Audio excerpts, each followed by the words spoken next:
Oh,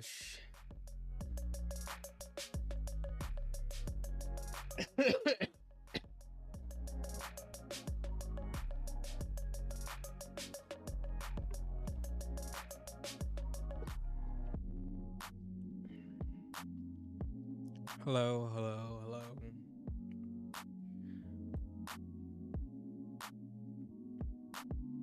Look, I don't know. Uh,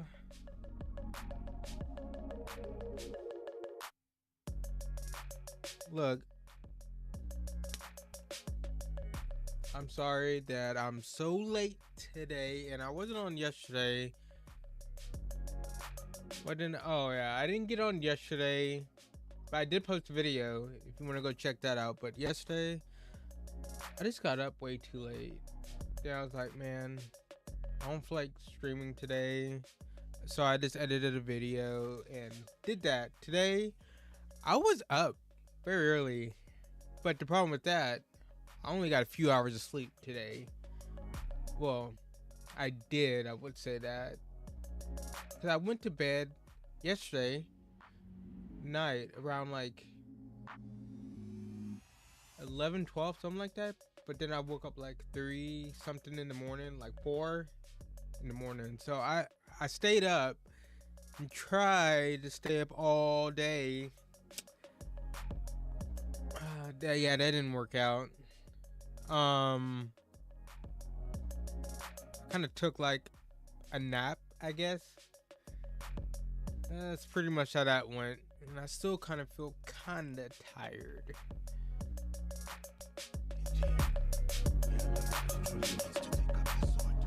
That's a lot fucking better.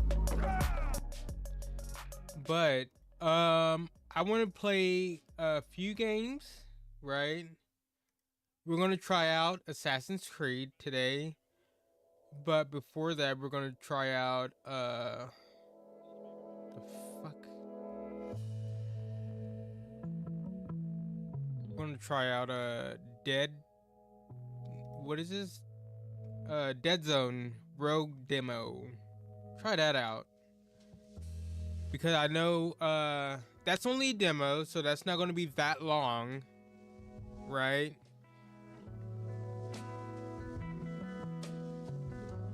And I know when I start Assassin's Creed, yeah, that's going to be like the majority of everything.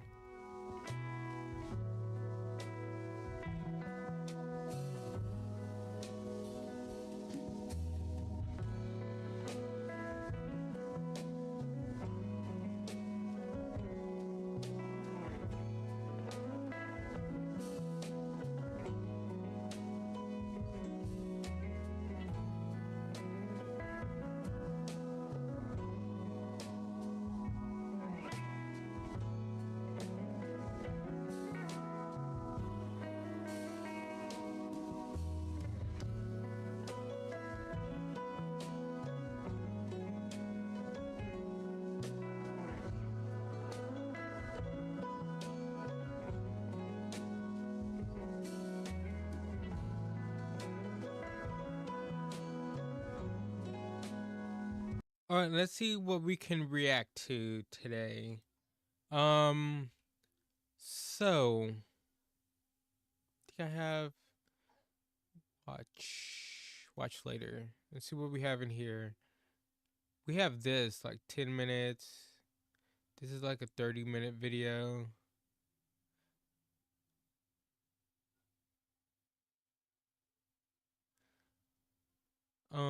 We can react to this Future Game Show.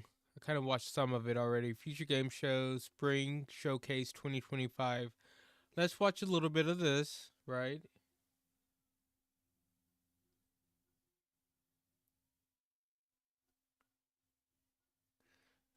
All right, Future Games Show Spring Showcase. See what's going on.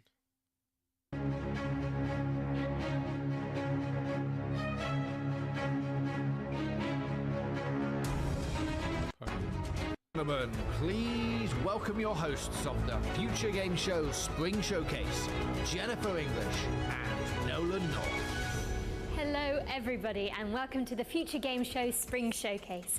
My name is Jennifer English, though you probably know me best as God's favourite princess and the most interesting girl in the world, aka Shadowheart from Baldur's Gate 3.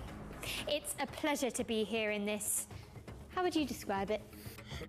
Ominous Auditorium to get you all up to speed with the latest video game news, though, as you can see, I won't be braving this journey alone, as I'm joined by a man who needs no introduction. Thank you, Jennifer. I need to find my glasses. I'm going to subject you all to one anyway. Yes, it is I, Nolan North, the voice of Nathan Drake, Dr. Richtofen, and a bunch of other guys you've probably spent 30 or so hours with while sitting on your couch. If you haven't heard of me, it's because I recently took the substance, and now there's this British dude called Ben Starr who's running around taking all the jobs I used to get. He even hosted one of these shows, I think. Need to do something about that guy. Murder. But that's a problem for another time, because over the next 90 minutes, we are laser focused on introducing you to a new generation of great games. You can expect plenty of gameplay trailers and a series of presentations from some of our industry's brightest developers. And there's also going to be some world premieres which will be revealed as we work through today's show. No harm in a little mystery, don't you think? Never. Speaking of which, we've got one to kick us off, and I'm not one to keep the good people waiting. This is the next project from People Can Fly, the team behind Gears of War and Bulletstorm. Let's get into it, shall we? Let's.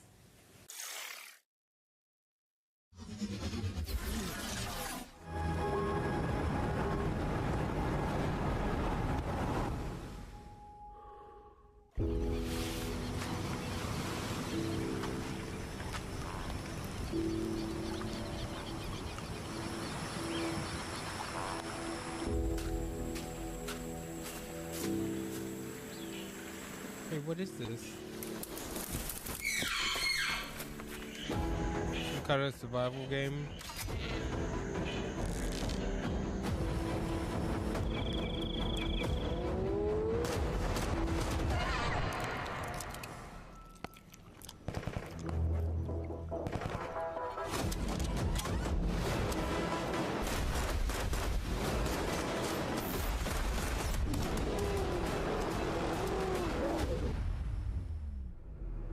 Okay.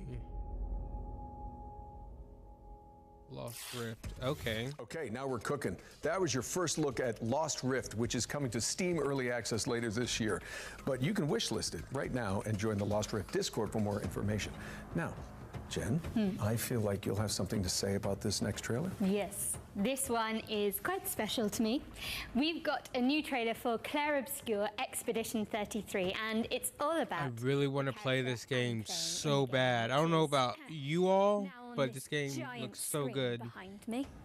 And I'm not really into turn-based games. Wait for you all to hear how her story unfolds, but for now, here's an introduction to your new favorite character in video games ever, Maya. This game looks so good. Not the way it is for you. Having second thoughts about the expedition. Please, I'm more ready to go than you are. If you're just now coming in, I'm going to play Assassin's Creed later. I just wanted to Before your homage. You don't need to leave yet. watch some videos, and Year out there is better than 9. we're going to try out another game for that. It's going to be like Assassin's Creed all night.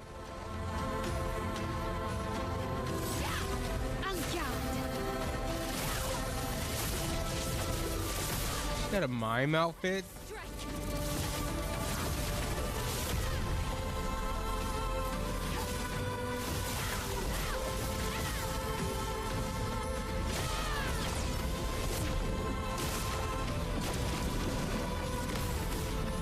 Finesse and grace.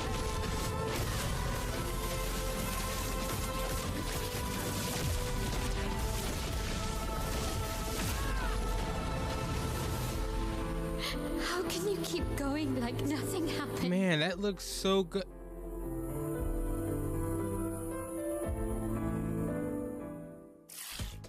Love to see it. That was a closer look at Jen's character, Mael, in Claire Obscure Expedition 33. That's next month, right? To PC, PlayStation, and Xbox on April the 24th, so not long to go now. I do hope you get a chance to check it out, and if you don't, I will crawl through this. We're checking that game out. Okay, hard pivot away from the Belle Epoque now, as we've got the next game from the horror maestros behind the award-winning Stasis series. Here's a closer look at Animal Use Protocol. With trepidation. This place, wrong. This place, not right. You say that about every place. With insistence, wrong. Smell wrong. Smell bad. Smells the same to With me. urgency, move. Now under, hide. Okay. What the hell am I looking at? This With is growing impatience, be quiet.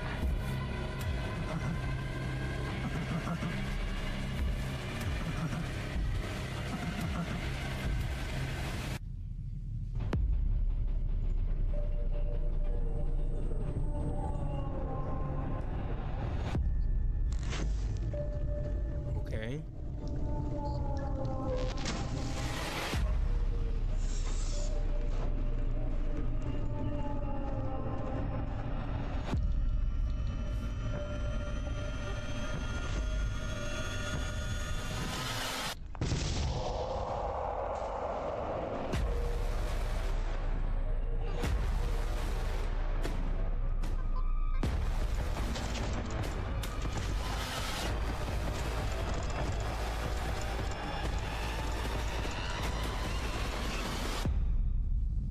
You're sure this is the right way? With indignation, pathfinding, very good.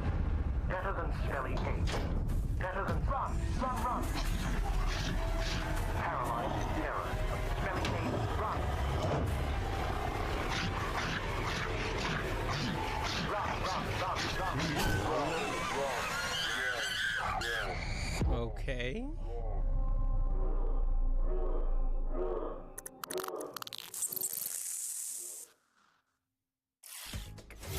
Animal Use Protocol is coming soon to PC, so stick it on your wish lists if you want to see more of this Tamagotchi rat companion.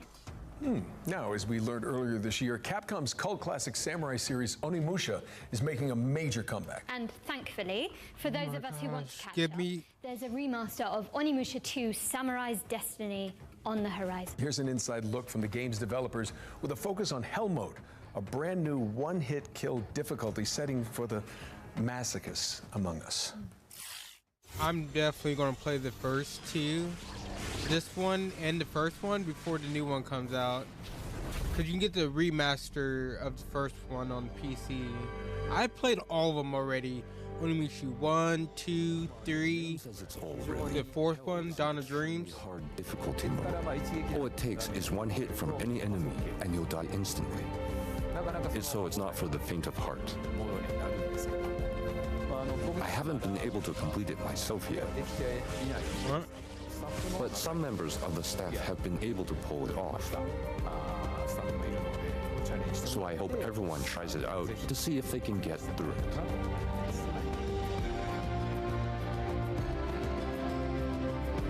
The original game was the first time I was in charge of the direction, so it has a special place in my heart, and this remaster brings a lot of tweaks. Apart from the fact that the graphics are now in high definition, we've also included quality of life improvements to make it more fun to play. So if you're new to the series, this is a great time to start, especially since the first game is a bit. Still looks like a PS2 game. I'd love everyone to experience the world of Onimusha and explore every nook and cranny. So I look forward to your support.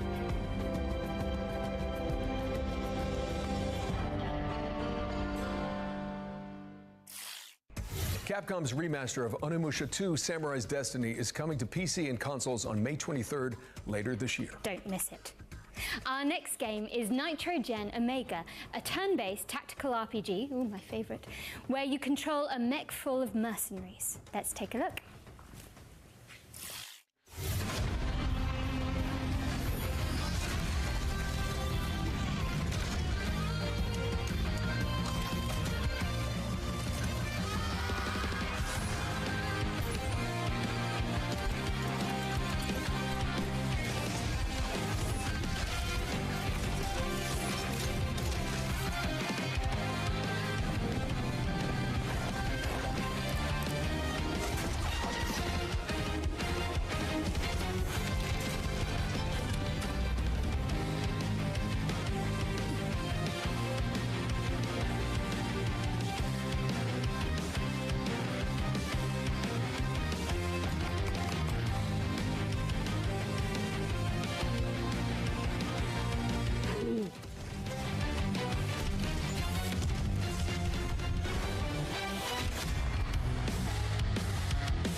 Okay. A love letter to shonen anime, Nitrogen Omega is coming soon to PC. And now we've got another interesting game. It's the remake of the end of the greatest RPG of all time. What, they're remaking Baldur's Gate 3 already? I'm afraid not. Final Fantasy VII? They did that already. Divinity Original Sin 2? Now you're just naming games you're in. Actually, this is a metafictional puzzle game where you unravel the circumstances surrounding a lost JRPG from the 1990s. I have literally no idea what you just said, but I am intrigued. Alright.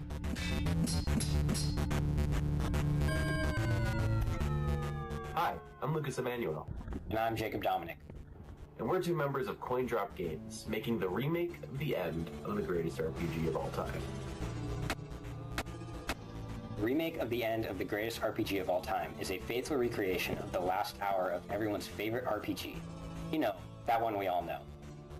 You'll start this remake at 99% complete in the middle of the last dungeon, with an inventory just full of healing potions that you're just saving for the next boss. You somehow aren't remembering the greatest RPG of all time? That's okay. This remake includes the original game's manual, director's commentary, and the game's director had to translate this part of the game entirely by hand using a Japanese to English dictionary. And even clips of an unreleased documentary. I never loved anything that much, and the only way we're going to get that again is by staying exactly faithful to what that original game was. If you didn't know what the greatest RPG of all time was, I suppose it would turn this into a deduction puzzle game where you'd have to use these bonus features, deductive reasoning, and a little bit of creative thinking to figure out how to complete the last hour of this epic RPG.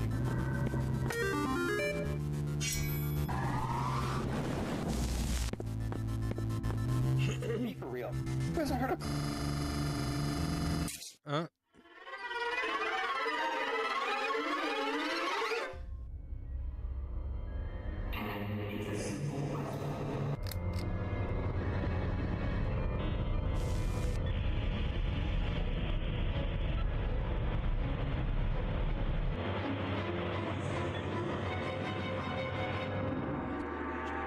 We're still hard at work on this recreation of this all-time classic, but we hope you'll relive a little bit of the magic when we launch the demo for the remake of the end of the greatest RPG of all time on April 25th, 2025.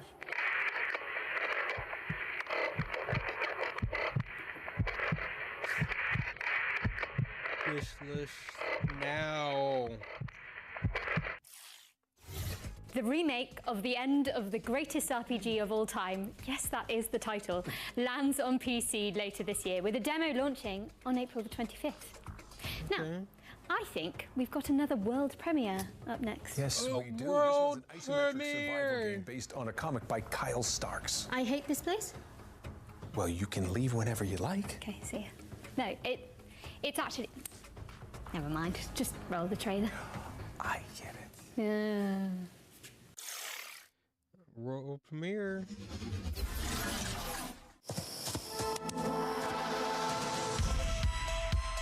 Those monsters only exist in your head, they said. Great material for your art. I actually believed them until that night. Feels like I've walked straight into one of my nightmares.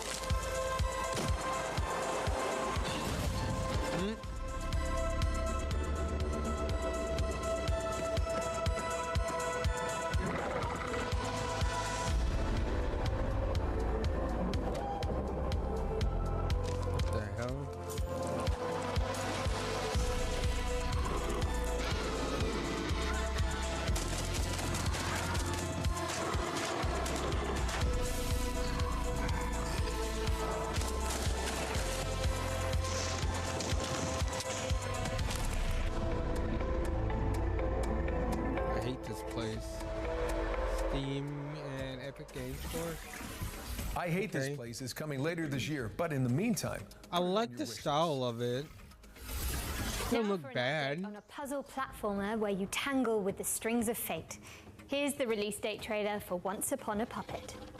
Once Upon a Puppet.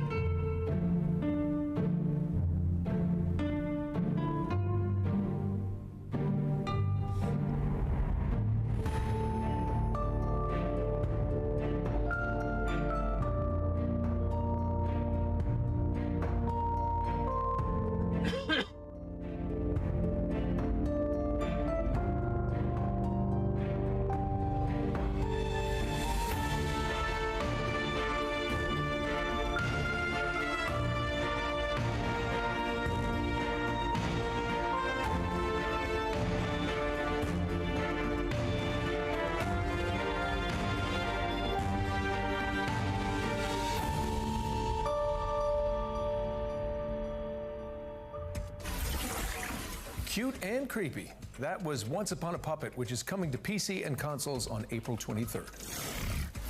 Let's keep things moving with a trailer for a sequel 5 years in the making. Here's the latest transmission from Revenge of the Savage Planet. The Shamalama's Ding Dong Academy presents the Ding Dong Influencer Accelerator Program. Extreme Routine. Feed it up, Shelly, to the extreme! The universally renowned Shamalama has a once-in-a-lifetime offer to accelerate your rise. Okay, Influencer. With our diaper protocol, your lane game gets insane clicks and subs, and you can go up train with a. What is this? What am I watching right now? Clock clicks with okay. Spacesuits bedazzle your likes with each side-splitting demise. Selfie Scout. Sammy say cheese! Product tester, reporting any burns, crashes, or mutations. STV Crib. It looks like a bad motel. You ain't no shabby. Now you a ding dong. Feed it up, Shelly, to the extreme. That's supposed to be funny. Well, that was interesting. Revenge of the Savage Planet is crash landing on PC and consoles in May. What's next, Nolan?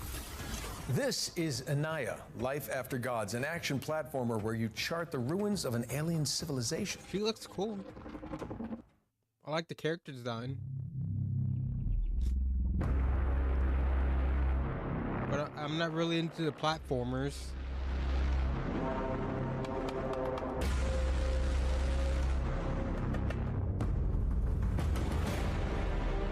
The gods are dead, but we try to survive in their world.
Okay, I might try it out. I see I'm not into platforms, but I just haven't played one in a long time, you know? You can find I might try it out. Today's show on the Future Game Show Steam page. Just type Future Game Show Steam into your search engine. It's pretty easy. Anyway, Jen, you were telling me earlier about this next one, so please take it away. So, Nolan, the best way I can describe this is that it's like Alien Isolation, yeah? Yeah. With co-op and velociraptors. Clever girl. It's Death Ground.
Okay, Deathground is coming to PC later this year, so make sure it's on your wish lists. Okay, we're breaking things up with our next section, which is a future game show staple.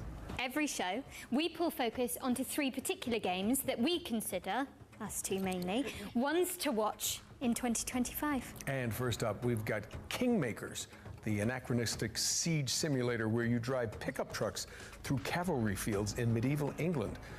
Try saying that, Tim. I want to play this one. Anachronistic siege simulator, Congratulations, I think I've sprained my tongue.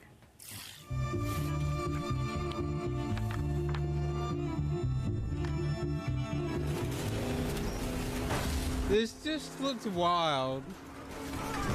Hello, I'm Ian Fish from Redemption Road Games, makers of Road Redemption and the upcoming Kingmakers. In Kingmakers, you travel back to the year 1401, the real-life Welsh rebel Owain Glendower conquer England. In reality, his Welsh rebellion was defeated and he mysteriously disappeared. So in 1401 England, you use modern weapons to help the outnumbered Welsh defeat English armies made up of thousands of soldiers. And everything in Kingmakers is real. The thousands of soldiers are all simulated. Furthermore, all buildings are fully navigable and fully destructible. Did not know that. Soldiers can navigate complex multi-story castles with the same level of pathfinding fidelity you'd expect from a modern first-person shooter. Originally, we thought Kingmakers was going to be a cool simulation of what it would be like to go back in time with modern weapons. Would you be able to defeat a medieval army with an AK-47? Then we realized that if we're going to do this, we got to do it right. Medieval battles involve thousands of soldiers, so we're going to simulate thousands of soldiers. And this isn't like Dynasty Warriors, where soldiers kind of spawn into existence as you approach them. In Kingmakers, they're always there, running their AI all the time. Furthermore, we realized that a game with this scope, the player would want to be able to command his armies and fortify his own outposts, so it kind of grew for there. It's now something completely unique, a shooter with real-time strategy elements that rival Age of Empires, and shooting gameplay that rivals Helldivers and Space Marine. Today we're excited to share a little bit more about the destruction aspect of the game. Every building, castle, wall, and this looks good. Is fully destructible. You can blow it up with a grenade launcher, take it out with an airstrike, or maybe even demolish it with a tank. And none of the destruction is scripted either. It's all dynamic, courtesy of Unreal 4's fast physics calculations. It's one of the reasons we didn't switch to Unreal 5. We experimented with Unreal 5.1 and Unreal 5.3, but nothing has been as fast on the CPU side as Unreal 4 when it comes to physics. Okay. Finally, we're excited to share that you and up to 3 friends can lead their own armies alongside yours and join in on your... It's co-op? In online co-op. This is the full campaign. Bro, y'all have to join the Discord. Come to the stream. We can play this together. I really want to play this game with other people. Either on their own side of the map or alongside you. We really wanted to make sure that all 4 players feel just as responsive to play as if they were all playing a single player game or as if they were each playing as the host player, even if your ping is not great. Kingmakers is coming to PC Early Access and hopefully to all major consoles. We'll have more to share about the game later in 2025. In the meantime, please wishlist Kingmakers on Steam. Thanks for watching and enjoy the rest of the show. I want to play this so bad with y'all. Y'all have to come by this stream when this comes out. Thank you so much to the team at Redemption Road for that closer look at Kingmakers, a game which isn't even out yet, but already has a live-action movie in the works. I'm already on the phone what? with my agent to play the pickup truck, of course. Anyway, I think it's time for another world premiere, so grab your friends, your VR headsets, and your mobile phones for some reason. Don't worry, it'll make sense soon. VR. Do y'all like VR? I'm not really interested in VR. I don't have a VR headset or anything. To shape the future, we need you to keep it running. You get you I see. Did that work? Looks like it. Relies on teamwork. True nature of our work. I can see you. In the event of an sacrifices facility. How to? Okay. I'm sorry. but That was your first look at Elsewhere Electric. if you have a VR headset, where players awesome work for together you. to explore an abandoned facility. Don't try that at home. I'm pretty sure it's illegal. It's coming to PC. I don't have that kind of money to Android buy a into the VR system. headset. This and next one's for all you impudent insects out there. If you haven't lot heard, of people the cult don't have- classic can't immersive afford it. sim System Shock 2 is getting a definitive remaster from Night Dive Studios. And we just so happen to have the release date ready for you.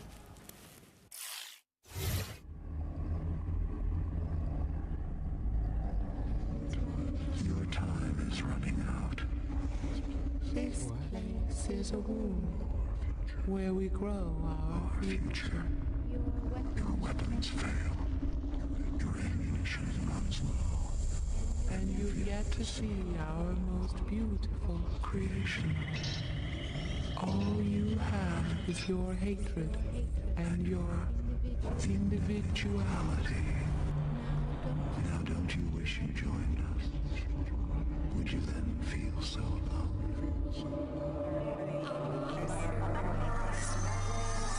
Final showdown. Can I just admit, I've never played this before. But I'll be down to give this a try.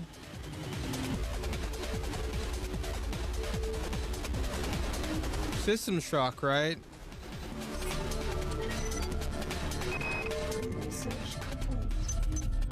I know a lot about it. It's a classic, I know that. So many YouTube videos, retrospectives, you know.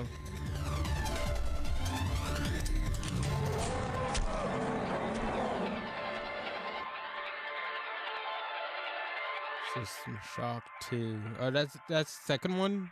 Okay. Are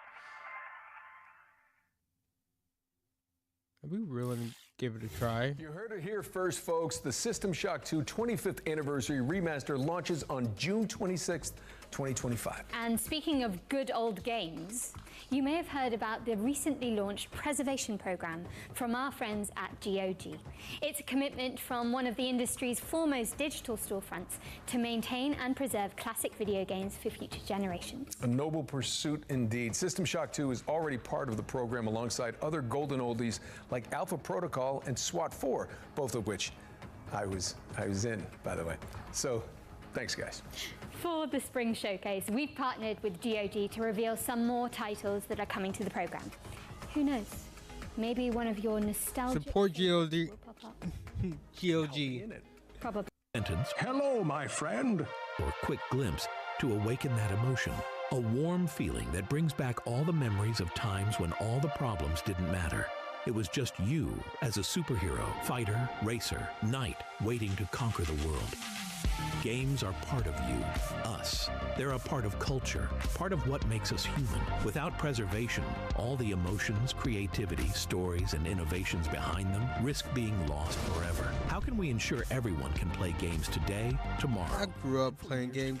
Look, I was born. Share the source codes, artwork, and even collectibles that you own with museums so they don't. In the early 90s, I grew up in like the mid to late 90s.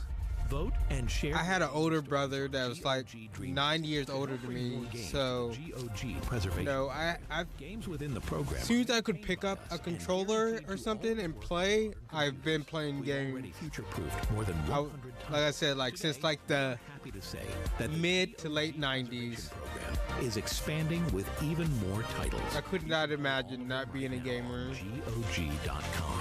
Let's take a look at the new arrivals. Support them. I'm gonna probably support them too,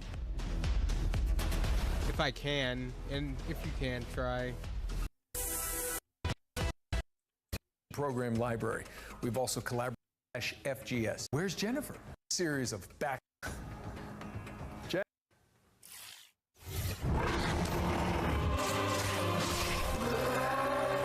We all know why the walls around our capital exist.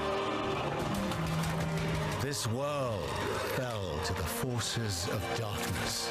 Its light is replaced by shadows and the terrors that lurk within them.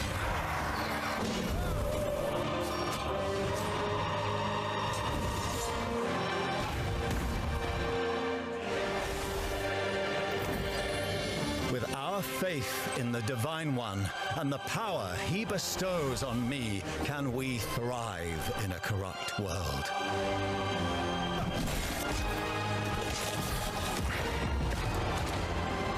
Huh? Inquisitor, a word in private.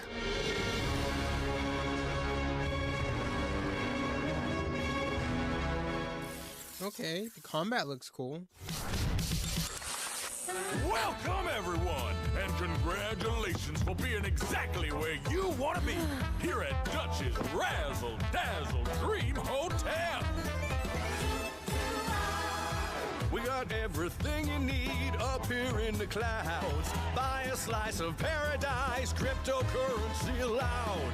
Vacations tailor-made, have a mealtime serenade. Upgrade to the Ultra Suede, you wanna do it right. Party on the promenade, every day is a parade. Stay up for the masquerade, the party goes all night. I accept your adulation. Killing it. Alright.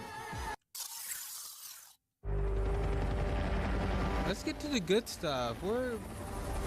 Dr. Svetlov, let's take this lunatic down for messing with the sovereignty. Let's make it quick.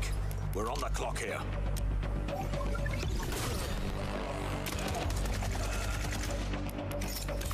That's handy. Getting this fixed up. They're coming. I've never seen anything like this before.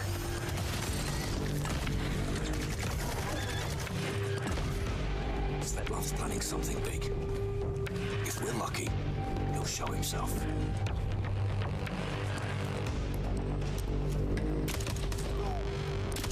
Uh-oh, bodied. Svetlov's cult hideout. Any idea how many people he's got with him? Stay sharp. Svetlov could be anywhere.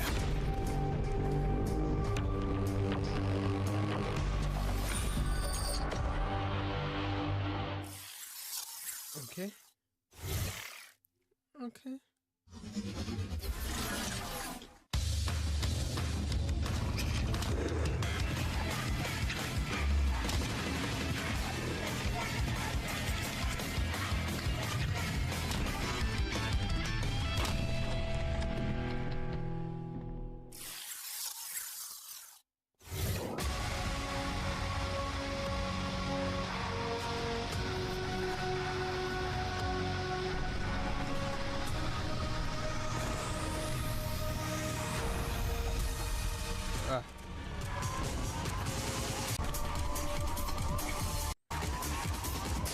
Nolan, where have you been? Okay, it's okay. I'm sorry. That just took so long. That's okay. Suburban warfare. We did hear that correctly. Okay.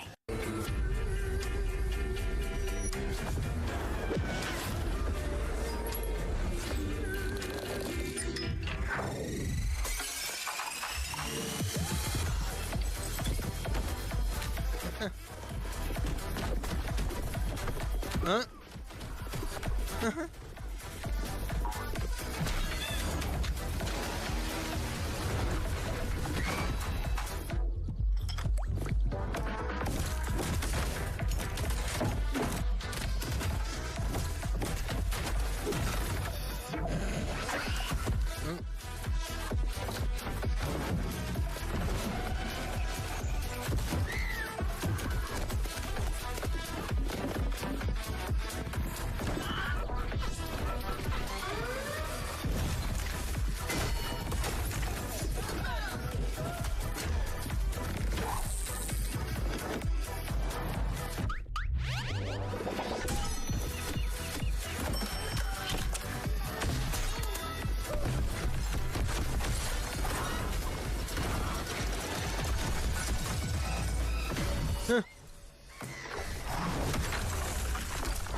Okay, it looks very unique and interesting.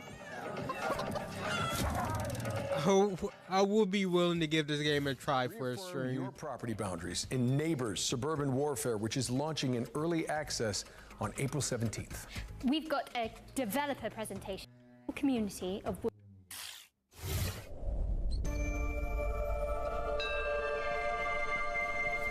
Hawthorne is a sandbox RPG realm of anthropomorphic animals and fairy tale creatures. Play solo or co-op as you recruit villagers and build a village of memorable NPCs. Defend against the elements and against forest tricksters. Celebrate the season's traditions. Farm, craft, and explore an ever-changing world bigger than the small creature you play. Bringing this nostalgic world to life has been a long-term dream for us, and we're thrilled to be doing it alongside our players. Okay. Hawthorne will leverage our experience making some of the world's most beloved. Are you interested in this game? Let me know in the comments. Genre that blends the emergent fun But of sandbox I'm games probably going to with skip the through charming it. Simulation of village. Limitation. Leech ops. Against developers currently Not for me. We have into the A Kickstarter campaign for Hawthorne is coming soon, so keep an eye on the developers' socials for more information. All right, for the Future Games Show historians out there, this next game appeared at the very end of last year's Spring Showcase as our one more thing. You know, Jen, while we're on the topic of history, you know, back in my day when Emily and I hosted the first Future, you kids don't know how good you're getting it. Back in your day. Yeah, when did Uncharted come out again? They tell me 2007. Yeah, I was definitely still in school. At least you were born. Okay, let's just watch this new trailer for Industria 2.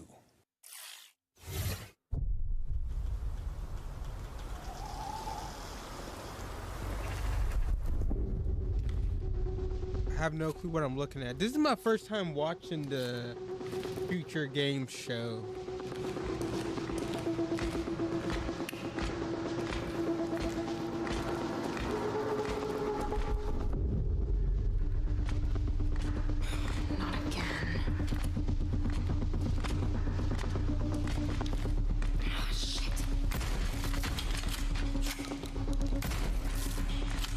Shotty to the body.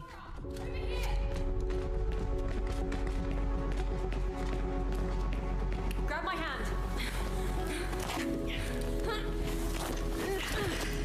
Thanks. Marlene, I need to find a way home.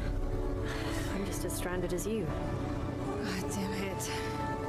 But there is a sender at headquarters. I can show you the way if you help me arrive there in one piece. Deal. Nora, what was Atlas made for in the first place? Before it became this?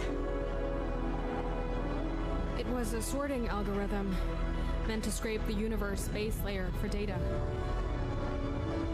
I mean, we're talking hundreds of thousands of dimensions. I guess it didn't stay that way.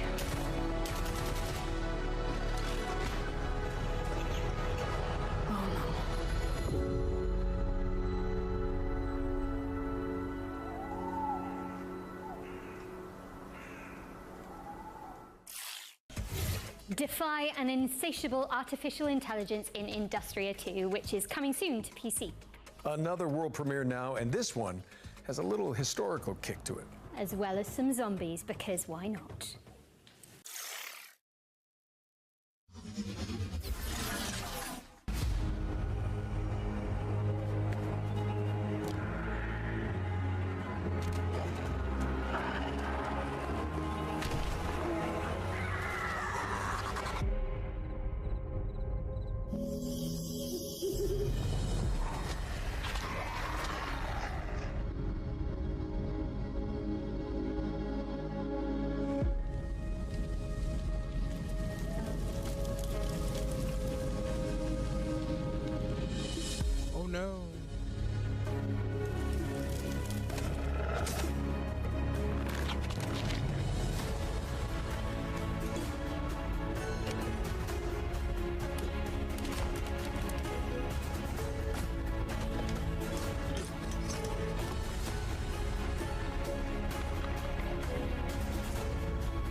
Anyone interested in that game? It's a survival game where you rebuild the empire after the fall of Rome.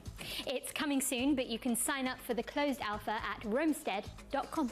All right, ready up for our second Ones to Watch. This time, we're checking in with Compulsion Games' Deep South action adventure, South of Midnight.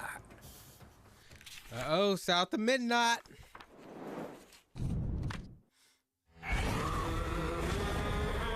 This game is woke to play as a woman, a black woman. I'm Whitney, and I'm the art director at Compulsion Games. Hey, I'm Zaire, and I'm one of the writers at Compulsion Games. Right now, we're working on South of Midnight. It's a third-person action-adventure game set in a folkloric version of the Deep South. Actually, I kind of want to play it. So in South of Midnight, you play as Hazel. Her mother gets swept away in a trailer during a hurricane, and as Hazel is looking for help, she encounters creatures who have like their own issues that she helps them solve. Hey, Hazel. Who's there? Up here. You find your mama yet? Today, we're excited to talk a bit more about the creatures, specifically our narrator, the catfish, who you meet, you know, pretty early on in the game, and he's a pretty important character. A talking fish. Nope. Ain't no way. Catfish is voiced by a man named Walter. So we really looked for people who were from the South, who would have kind of that southern background and authenticity. And he's a great guy. He's 70 years old, plays fiddle. Really cool. He was really excited about the project. 70? His first voice acting jobs, if I remember correctly. Go on now, Scoot. I'll pick you up yonder after to go find your mom. So after we meet Catfish, you are set to heal Benji, and he lives in this remote Cajun community that has been abandoned for many years. And as you explore that region, you understand kind of why it's been abandoned, what happened to Benji, why he became that tree, and what his connection to Rhubarb, this sort of eccentric, off-the-grid character that you meet early on. You kind of get to know what their relationship is and what happened there. You're welcome to try bottling up the pain, but the roots of this trouble go deep. We have an awesome audio director, Chris, and he really wanted to make sure we had a special song for each of our main creatures you meet in the region, and that song tells a story, and you learn about the characters and the backstory through that song. Benji's name, he saw things different. He was my shame, and I said goodbye. I said farewell. I took my hammer, my ticket to hell. So the music is kind of done in parcels. So you'll get part of a story. So you'll get a few lines, maybe 2, 3, 4 times throughout each zone, and they tell a little bit more of the story. And then when you unlock most of the context, you'll have a final, either a boss fight or an encounter with the creature. And during that final encounter, like with Benji, when you're climbing the tree, you'll hear the full song. Was my brother, Benji's name. He saw things different. He was my shame. South of Midnight launches on Xbox Series X and S, PC, and it's also going to be day 1 on Game Pass on April 8th. And in the meantime, feel free to shout us out on social media, tell your friends, pre-order, wishlist, really get the word out there. Thanks for watching, and I hope like I always say, I'll be willing to check it out. It doesn't look terrible. I mean, the game might be bad. You never know. But it might be a good game. For giving us a window into that world. Better yet, you can see more from South of Midnight in our FGS Live from GDC post show, which directly follows this broadcast. So stick around. Okay, now we're venturing into the haunted landscapes of Pioneer next. It's a stalker-like MMO first-person shooter set in a dark alternate reality. Oh wait, this is that one game, right? Hold on, I think I've seen this game before. Yeah.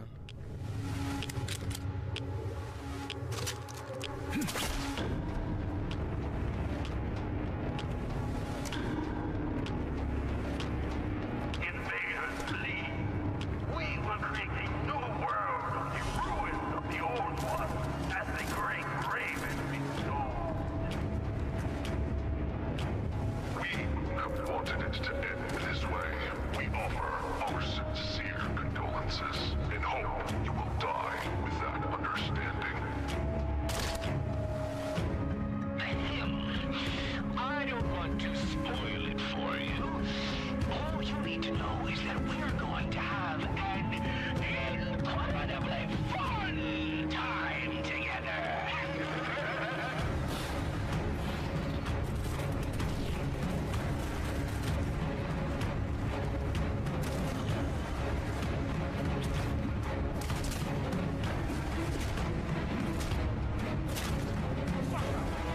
beating the shit out of him.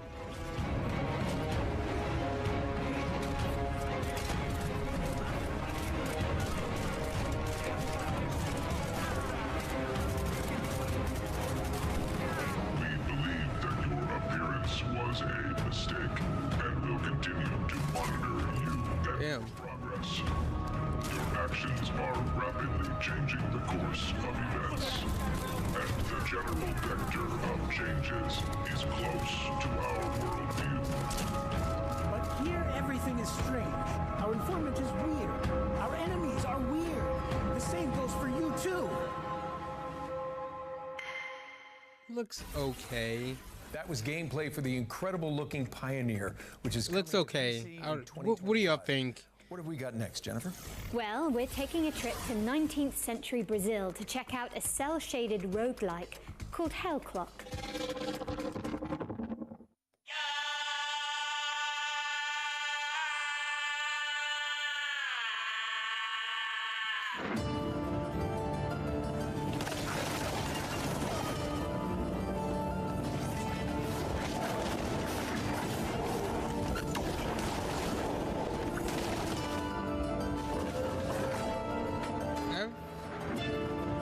Seen this game before, right? Game Awards or something? Some other like showcase thing. I can't remember.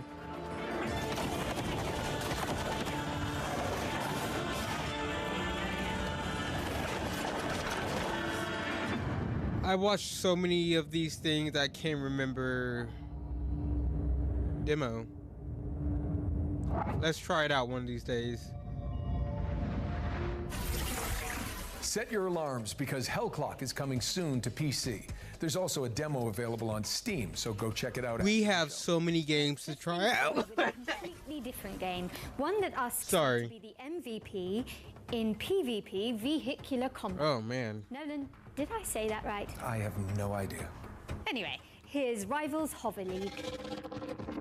I'm not gonna lie, I'm kinda dying over here.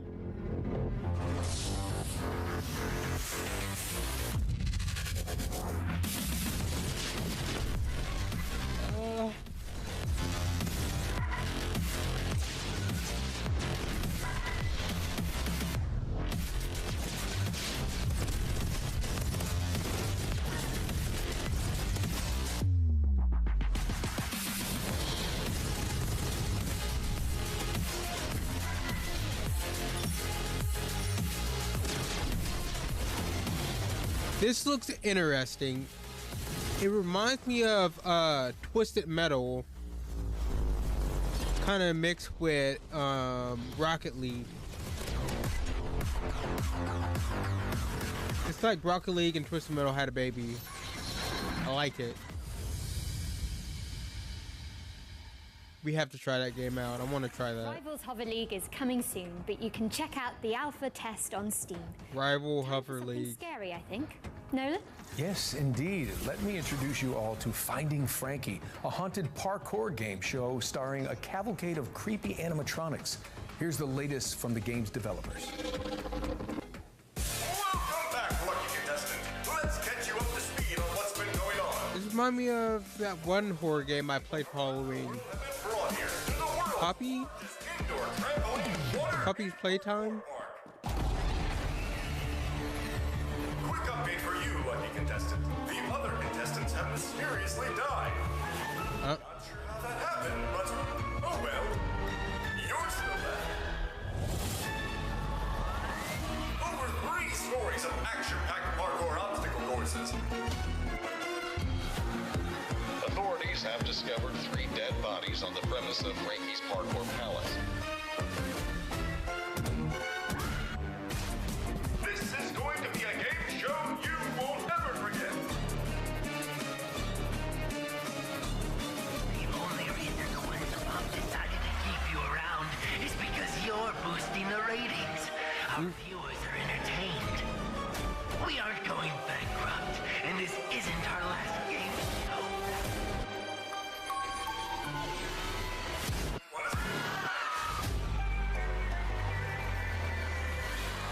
Okay.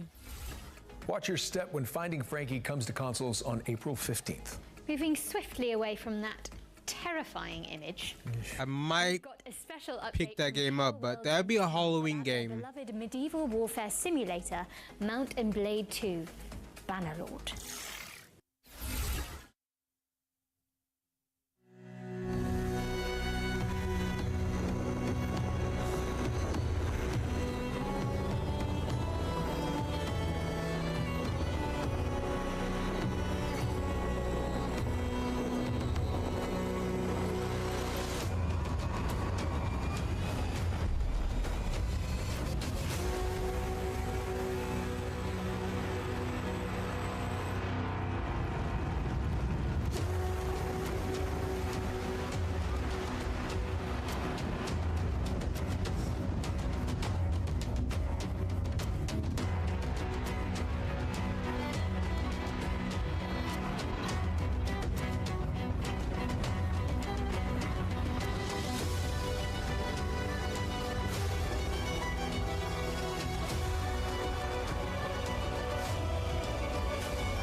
What a brilliant surprise. Mount and Blade 2 is getting naval warfare, a new faction, and so much more with the War Sails expansion, which is coming soon to PC and consoles. And sticking with the seafaring theme, here's the latest on an Unreal Engine 5 sailing adventure inspired by Firewatch. This is Will Follow the Light. Follow the light. All I can see, zeros and ones. I'm running out of time. Running out of, I see the ghost feeding on mostly its old friendly foes. I see it go, creeping so slowly. I see the ghost.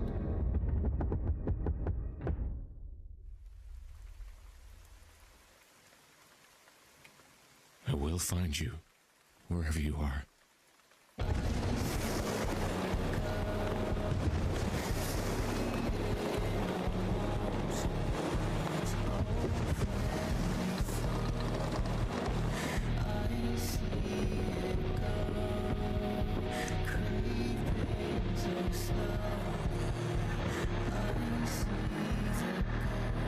Father?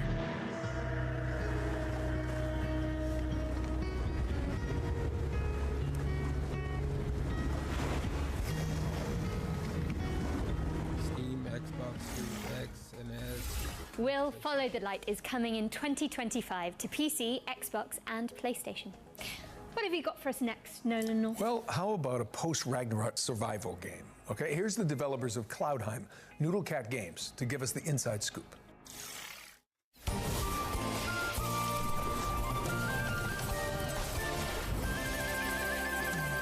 I like to look at this. I just like action games, okay? Action and shooting games. From Noodlecat Games, and today we'll be exploring some of the combat in Cloudheim. our upcoming game blending crafting with physics-based combat. Okay. This is a Greeble, an aggressive little furball with a lot of teeth. You could hit him with a sword, but instead, let's kick him off this cliff. Greebles aren't the only threat out here, though. Okay. You'll also fight against heavily armored enemies like armadillos who roll recklessly through your allies. You'll need to dodge their rolls and then attack when their guard is down. Corvins, however, keep their distance with ranged magic blasts. You'll want to pull them in close with your lasso to dish out damage. Our combat system is built around using physics to juggle your enemies. The longer you can keep enemies airborne with your kicks, lasso, and other abilities, the more damage they'll take when they finally hit the ground. Combine abilities and set up combos to maximize damage. Here, our character is placing down mushrooms and jump pads, bouncing enemies high into the sky. With the right combos, the battlefield will feel like a pinball machine. Play solo or team up with friends in co-op for coordinated combo attacks. While you explore the islands in Cloudheim, you'll come across mysterious portals that lead to dangerous dungeons filled with tough enemies and rare loot for crafting. You'll grow in Cloudheim by mastering weapons to gain abilities along 4 class pathways, each excelling in a different style of combat. Spellblades supplement their attacks with elemental magic. Outlanders break armor to create weaknesses. Treasure hunters focus on speed to exploit weaknesses. And sentinels defend and heal the team when dealing damage. Choose the weapons and abilities that fit your style. You can freely switch your class just by changing your weapons, allowing you to focus on your favorite or make hybrid builds. Team up with your friends to create absolute mayhem. Our team has had so much fun coming up with unique abilities and wild combos, and we're excited to see what chaos you can create. Now here's Nasher to tell you all the really important details about how to wishlist Cloudheim. Thanks, Nasher. In case you didn't get that, Cloudheim releases this year. Wishlist it now. I'm willing to play this. Join the Discord, and if you want to play it, I'll let you know when I go live. Harmony to the we realm can team up together. I want to play PC, that. PlayStation, and Xbox in 2025. And be sure to sign up to the closed beta if you want to check it out ahead of launch. Okay. Wait. A round of back-to-back trailers up next, so keep your wits and blades always. Is it not on? Got another round. The closed line lands on. Okay, yeah, okay. Epic Game Store and Steam. 2025. And be sure to sign up to the closed beta if you want to check it out ahead of launch. Okay. We've got another round of back-to-back trailers up next, so keep your wits and blades always sharp. No, wait, not in favouring. Keep your wits and your wish lists primed. We'll be back shortly. No then, I've got to get up to that balcony in a bit. How did you actually get down? Hey, what's up? How's it going? Hire me for Uncharted on my looks. Oh, so did you Nathan Drake your way down? No, I just cried really loudly and the crew came and got me. Classic.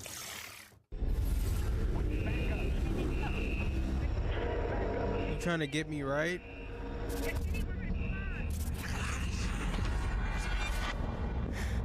What do you mean?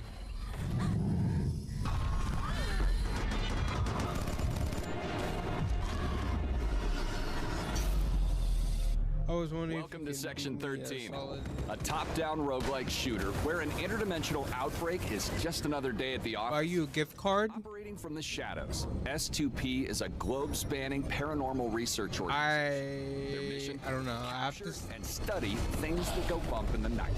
And Section 13 is where they keep the worst. Until now. With the best of the best. I gotta check my account on that. It's up to a team of disposable rank-and-file nobodies to get the job done. That's you. Meet Agent Red. No, please! Don't eat my... All right, Red. Your time to shine. She's new to the field, but don't let that fool you. She's packing cutting-edge mad science weaponry. She's one of 4 agents available to choose. Come on, don't let me down, gang. Whether you're going in alone or bringing some help. Someone's acting like I'm rich or something around here. Now, listen carefully. Whatever they were up to in that base, they weren't doing it on the books. There's something big down there. And it wants out. It's up to you to plunge into the unknown. Find the answers. Fight for the truth. And bring some light to the dark.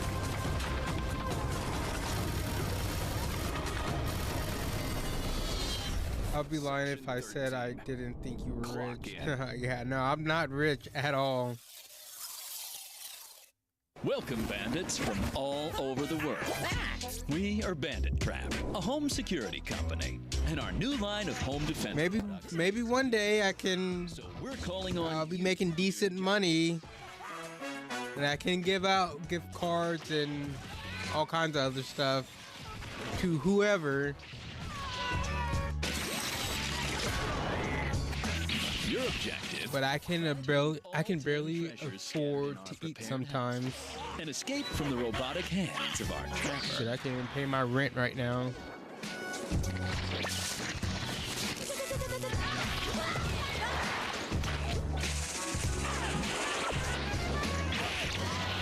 This little fella packs all the skills to achieve our ultimate goal.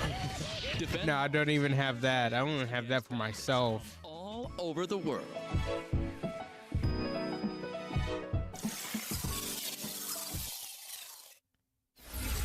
I wish I had $5. That'd be fucking nice.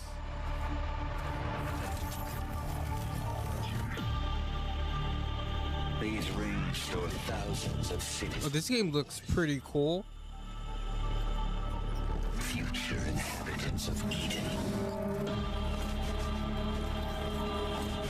You have to reach the top chamber and break the last remaining seal. Hold on, I am done. It's hot up here. Into a hostile zone. This is exactly what hyper units were made for. Unleash your hyper power.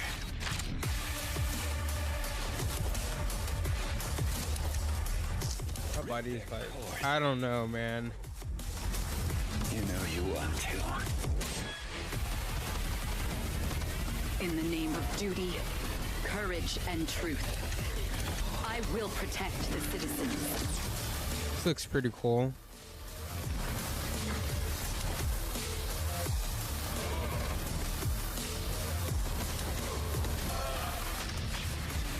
We are standing on the edge looking towards the unknown.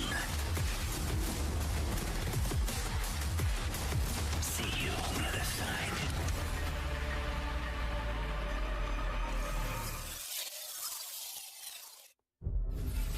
Hello, Cybermyth combatants! Neon Abyss 2 is a side-scrolling action roguelike game with a cyber-mythological theme. The sequel stays faithful to what the fans love about the first game, using the original infinite item stacking feature and chaotic combat, while introducing new mechanics, new content, and refinement to create an exhilarating experience.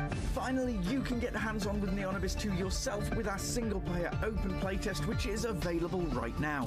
Don't forget to wishlist now. God. Hey, welcome back. Let's get back into the swing of things with a world premiere. I hope you like Lonely Robots. I love them. There was no guide for what we had to do, no manual for leaving a world behind. But even we knew we couldn't take everything with us. I left behind my greatest creation, a guardian, a caretaker.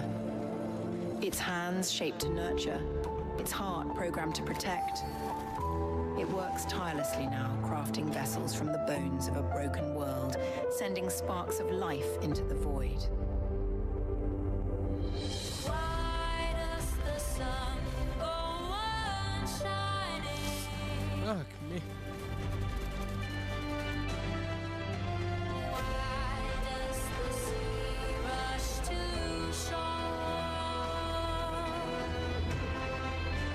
And all they know it's the end of the world.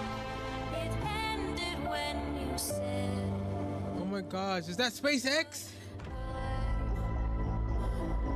Oh my god, Elon!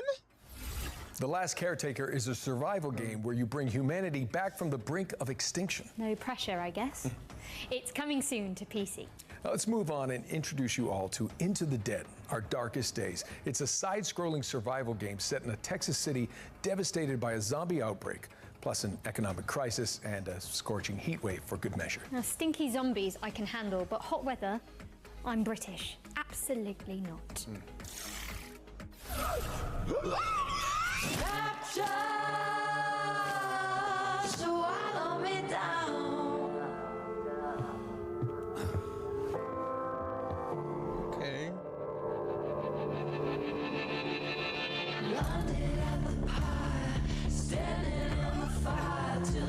I'll be right back. I have to go use the bathroom. Something's growing where they fell. I think I'd rather know hell. Oh, you don't know what you got till it's gone. Oh, let the good times roll. It's only the end of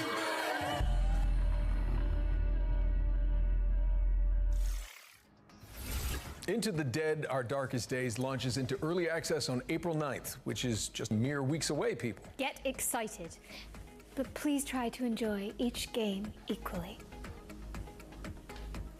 Well, if you're looking for something a little more cheery, then we've got you covered too. Locomoto is a cozy conductor simulator where you fix rusty trains and make hot cocoa for your furry friends. I'm sold. Me too. Great. Welcome to the world of Locomoto, where your story begins with a simple, rusty train, which will become your new home. You'll take the role as train conductor, keeping your train in tip-top shape. Learn how to drive it and embark on a journey to help your hometown Barenpire solve its environmental struggles. Traverse and explore various stations and bring aboard quirky locals along the way. Pick a route and drive them to their destination, and while traveling, you can of course service them to make sure they enjoy the ride. Scour the world for resources and craft unique sets of furniture to furnish. You know, I just don't understand the human body. The interior of your train. I will say, like, everybody in the house has been sick, especially my niece that's been thrown up all week. When Locomoto arrives on the 8th of April, 2025. And I have been feeling like kind of like sickish, like mostly like a slight cold. Not like enough to like be coughing, like just like enough where my throat feels funny. That was a real palate cleanser, so But for something gritty. I just don't get the human body because here's karma. Before I took a nap or whatever, yes, I only got like 3 hours of sleep, and I've been up since like, you know, 4 something in the morning.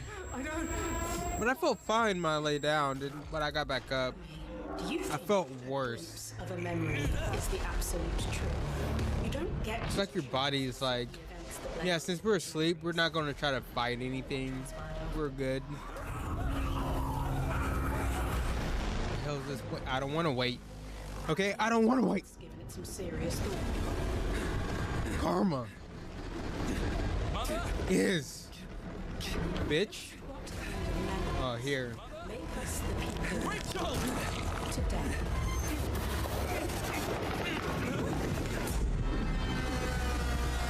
I'm going to tear you apart.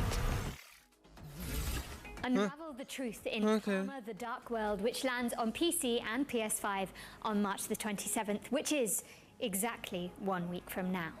Now, we all know you like watching trailers for games, but what about actually playing them too? Sound fun? Yeah. Because this next section focuses on indies with demos available on Steam, so you can check them all out right after the show. Welcome to Eclipsium, a psychological horror adventure that has you exploring a crunchy, twisted dreamscape. Next up, we've got White Knuckle, a speed climbing game. White Knuckle, a speed climbing game where you scale the guts of a sinister substructure.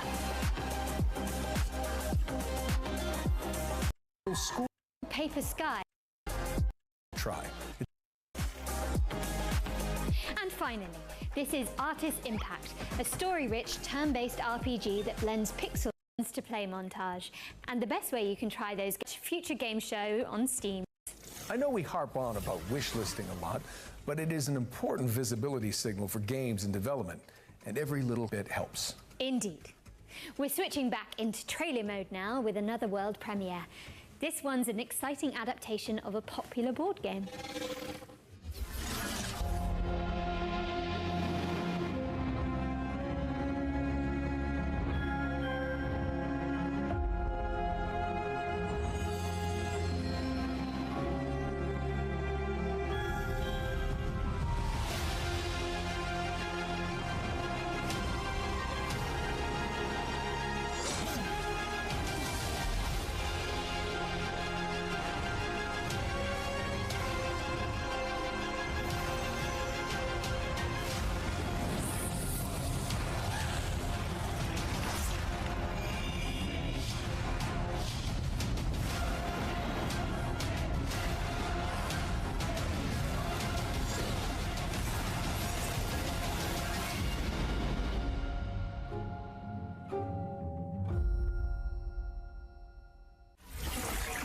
That's right, Frosthaven, the board game, is now Frosthaven, the video game, and it's coming to PC in 2025.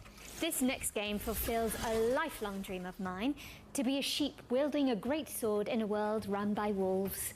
Let's dig into the delightfully edgy revenge story of Stand Alone.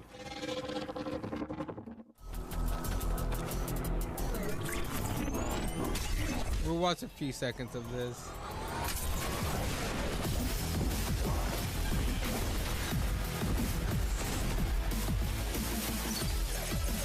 I will say this music does go hard, okay?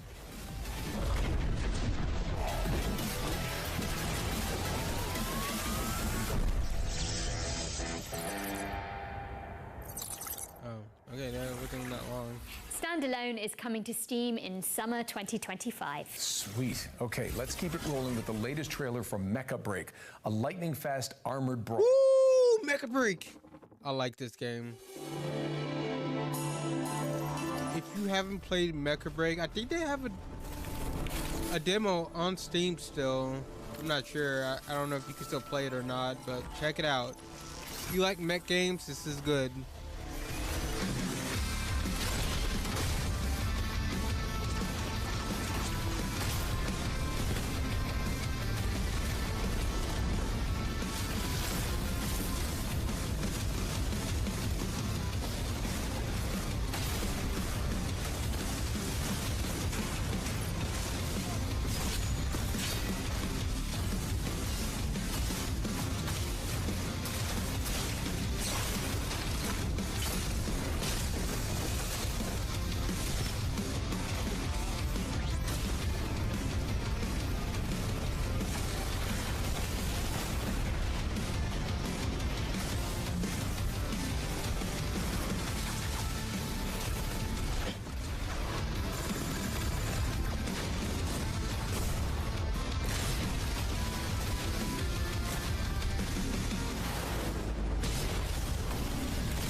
So dope.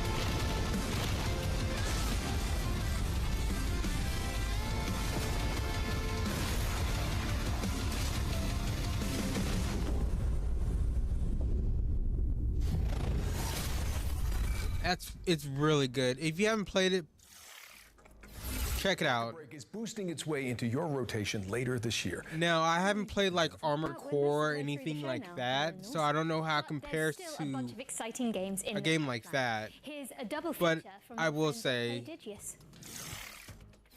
you know, for what it is, it's really good.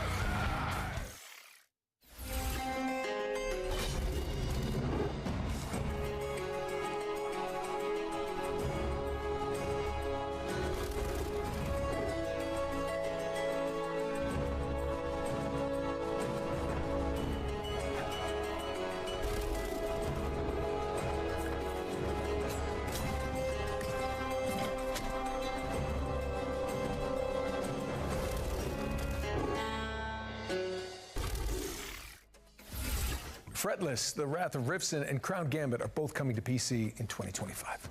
All right, Nolan North. I think it's safe to say we've covered a ton of games today. But what's one more world premiere between friends? Oh, well, I'm not complaining. Let's check it out. One more. What is it?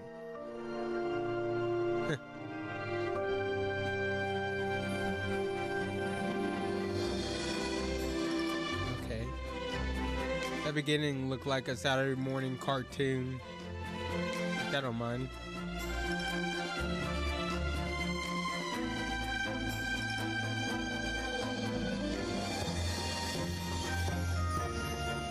What kind of game is this? Something with building.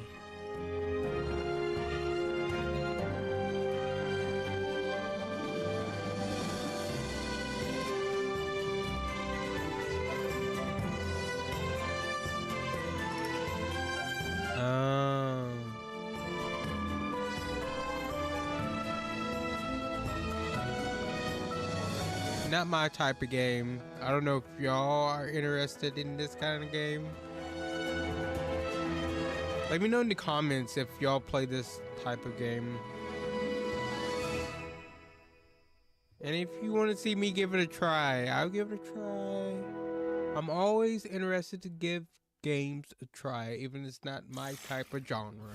Okay. Rave Kingdom on the Distant Shores is a city builder set in a fox-filled fantasy land, which is coming in 2026. We've got something slightly less adorable for up next, but for good reason.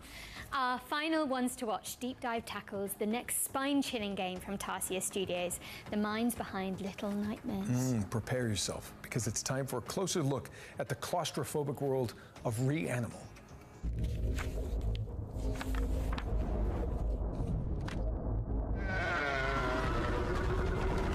Reanimal is a co-op horror adventure where you play two siblings and you're looking for your three friends. These kids grew up in a lovely place, but due to reasons that become more apparent as you play the game, that lovely place has turned really quite nasty. And so your job as these two players is to go and rescue your other friends and try and escape this nasty place. The island itself, due to this inciting incident, has been fractured, and so it's in three large parts and a bunch of smaller bits. Each of your friends can be found in one of these big parts. It's a very simple tale of find yourself in hell, go through a really scary place, survive, and rescue your friend, you know.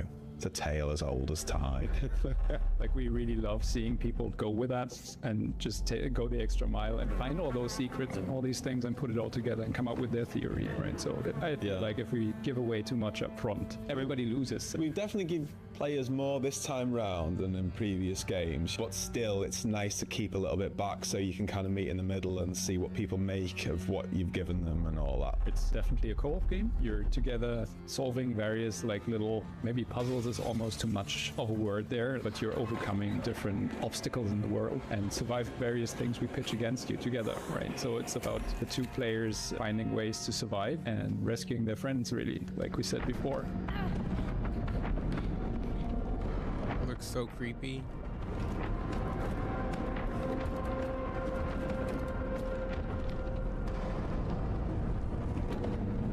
Because I'm a big couch fan. Couch co-op is where it's at for me. But then a load of people love online. And then there's people who just want to do that together. So the fact that the tech team have managed to get all three boxes checked that front, I think, is really, really nice. And what was also very, very important to us is that it's all kind of the same experience because this camera is always the same, right? We don't have split screen. In online co-op, you don't follow your character and the other one is doing whatever.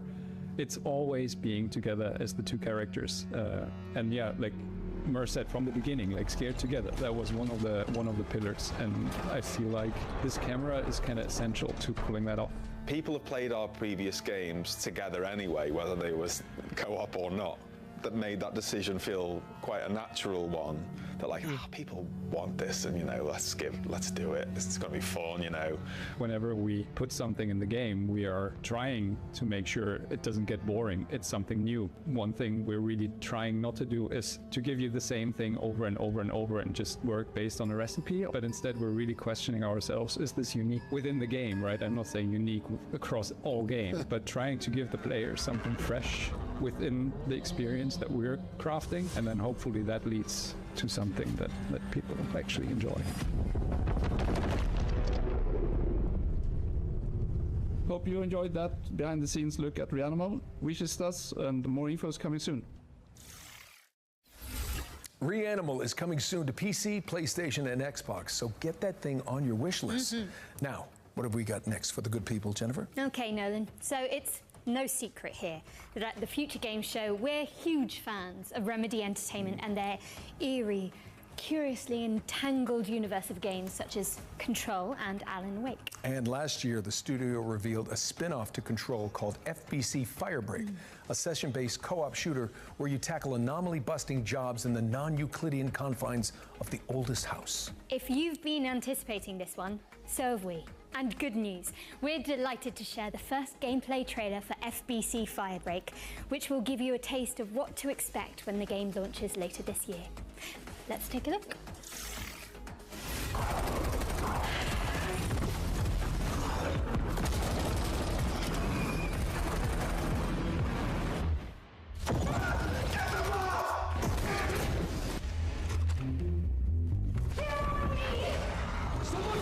I'm very interested in this game because I like Control. I like the. We've had reports of rogue sticky notes replicating across this sector.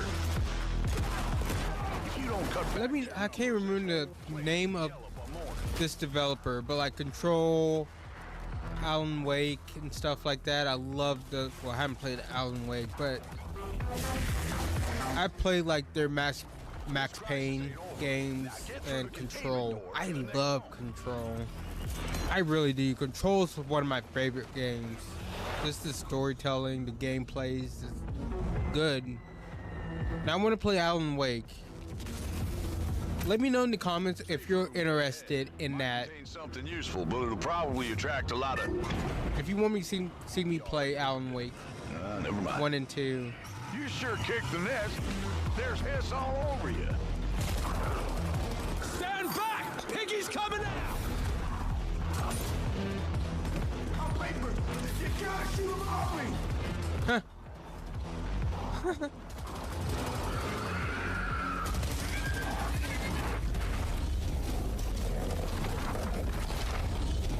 What? Last containment door's open. Go, go!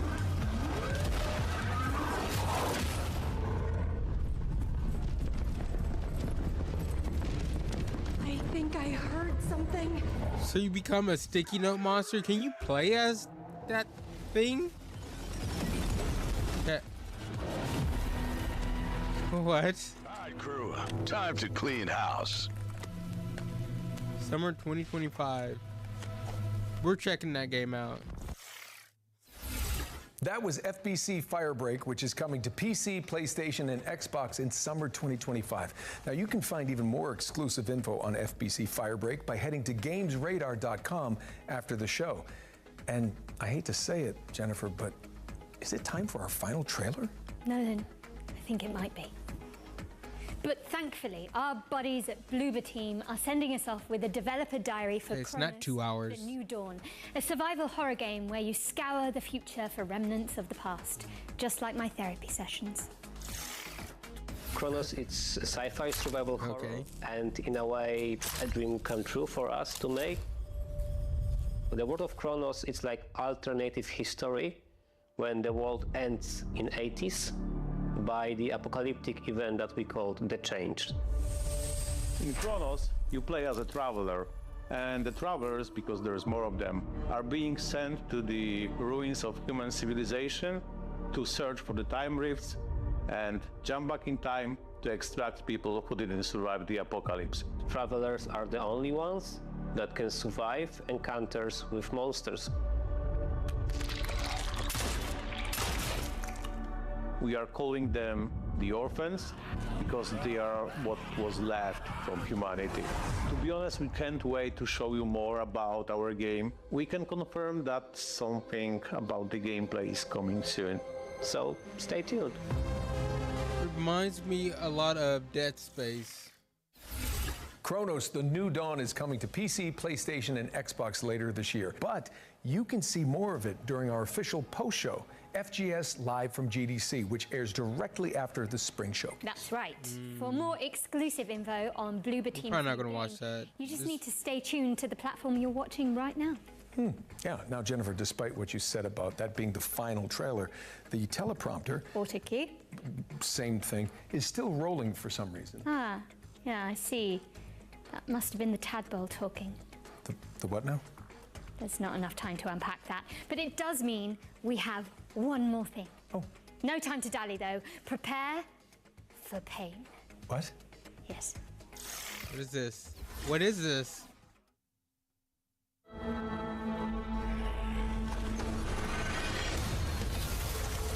Saber?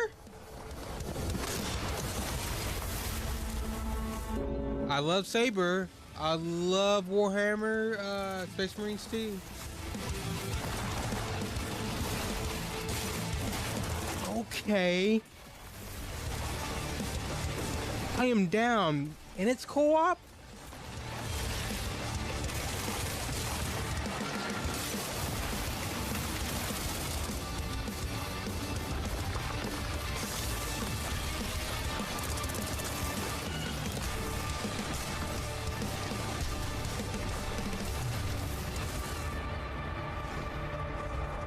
Painkiller. Okay, I like that game. Bam. Saber. We're playing that. Bringing Painkiller back from the dead, and the remake is coming soon to PC, PlayStation, and Xbox. This is a remake? We really are out of time. The show is officially over.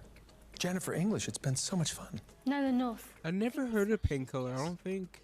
That was a lot to get through, but we hope you've all had fun watching this year's Spring Showcase. Thank you so much for joining us, but you should absolutely stick around as FGS Live from GDC starts immediately after.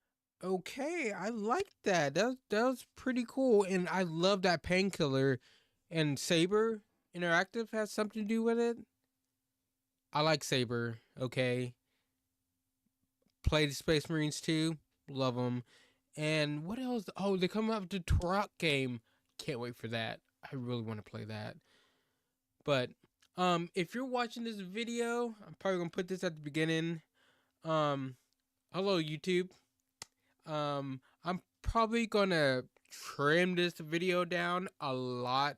So if you want to see the full version, me reacting to everything in this showcase, the live stream will be somewhere on the channel. I keep my live streams up.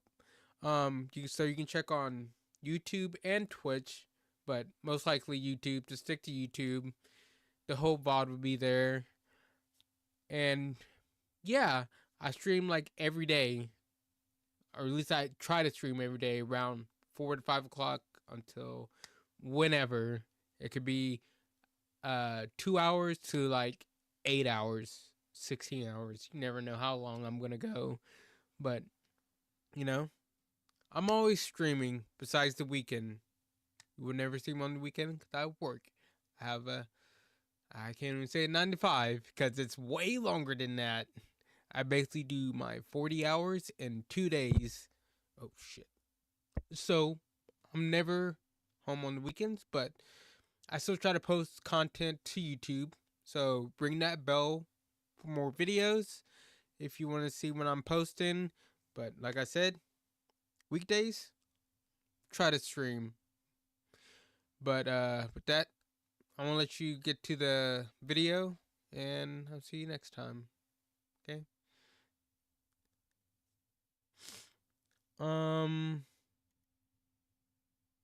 So we might need to react to something shorter. Oh yeah. What's going on?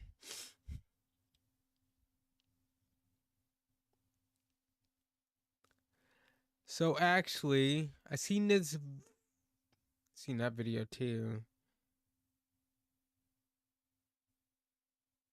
What am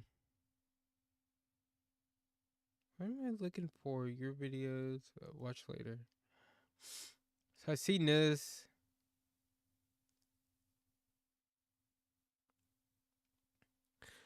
Let's go with this because we haven't played Assassin's Creed yet, but I have played Ghost of Tsushima like when it first came out on PS4. I want to see how this game, because I wanted to buy Ghost of Tsushima. Cause I really think it's a good game. But I'll be right back. I'm fucking dying, bro.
And oh my gosh.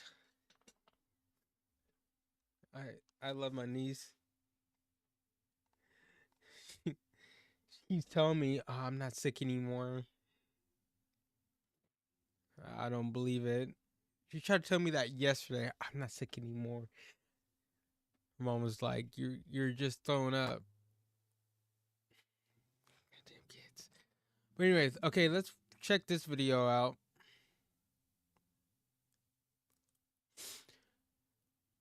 Assassin's Creed Shadows versus Ghost of Tsushima ultimate side-by-side comparison.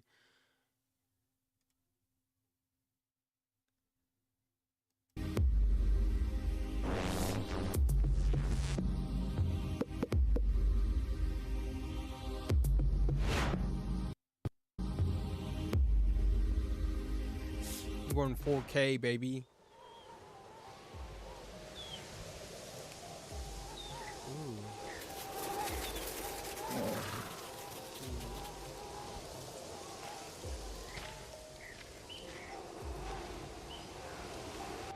Is it just me or that looks?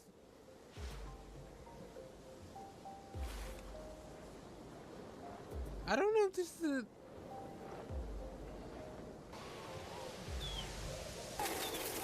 When you zoom up like that, I don't know, they both look terrible. It is looking like the small details, like how you can see his breath, and then you can see the footprints in the snow.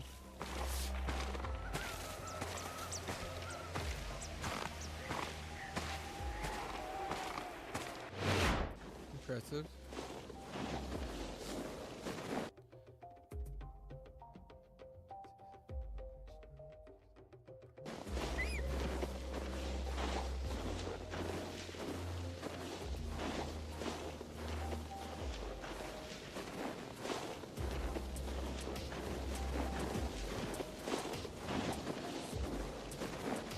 She's in way deeper snow than he is.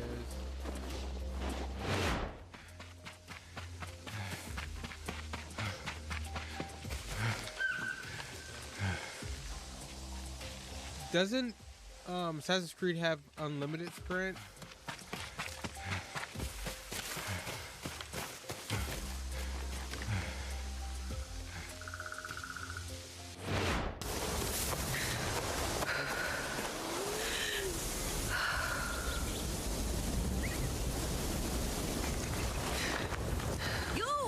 Yeah. I wish to show you something. Which I appreciate. I appreciate that in the game because I hate, the character gets tired and you have to slow down or stop.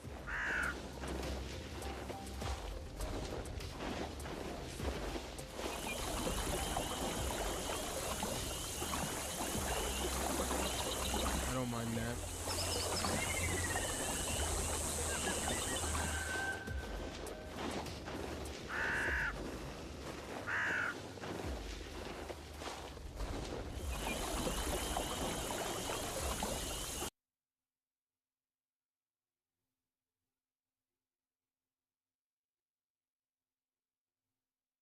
Why is these two, they look different. I don't know if you can tell on your end of the screen.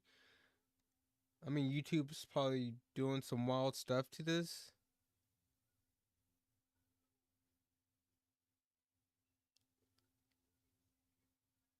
I got it at 4K. I did not mean to do that.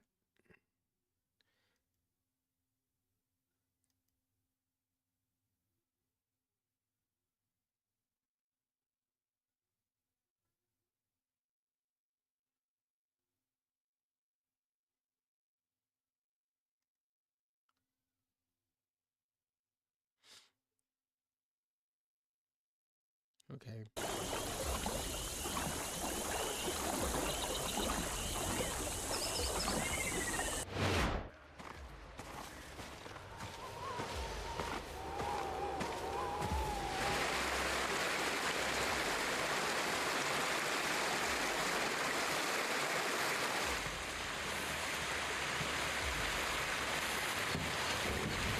Okay, so Assassin's Creed has a little bit better physics because Jin doesn't struggle to walk through snow or water as his walking animation remains the same across all surfaces.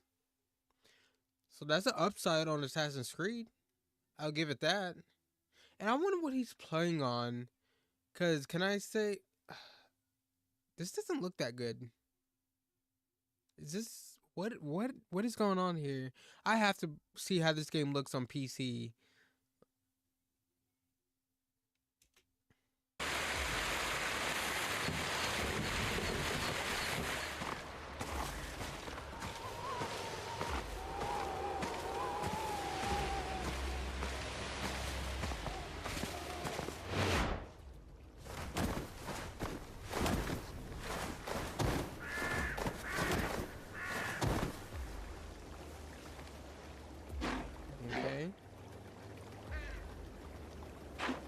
Got all the snow over her.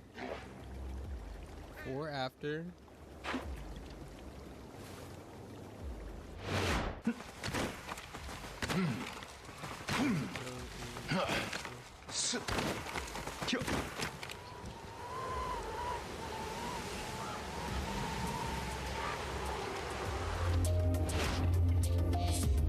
Okay.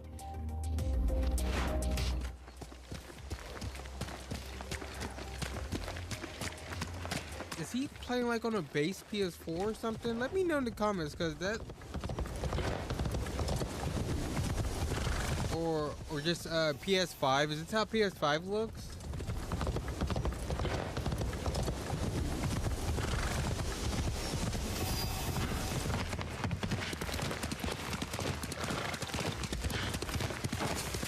Or is this how Ghost of Tsushima looks? I swear I thought it looked a lot better.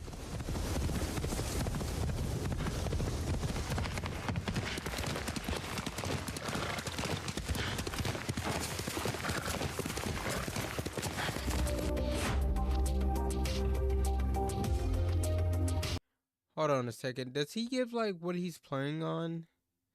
See, hey everyone, welcome to see.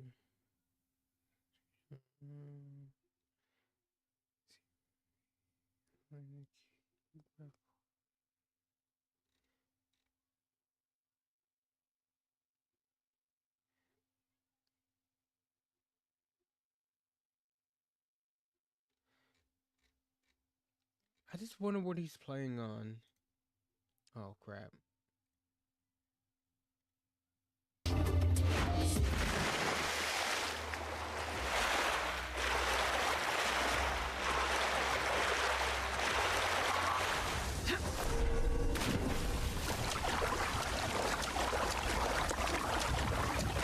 Didn't look very deep.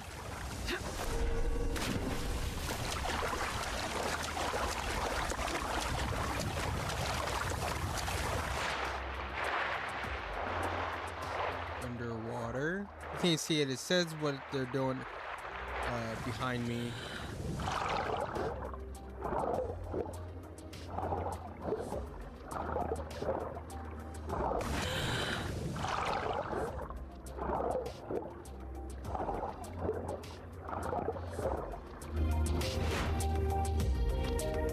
Stealth gameplay.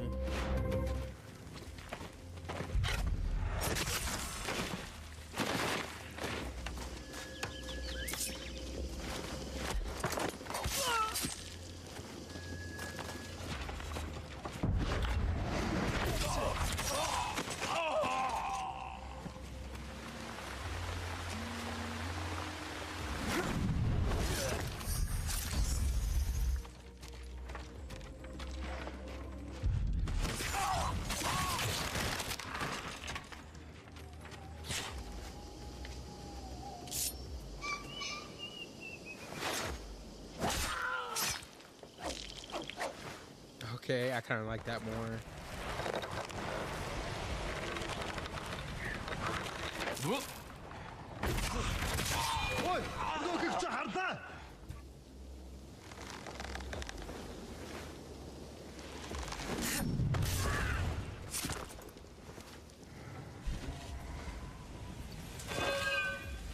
Херню чаешься!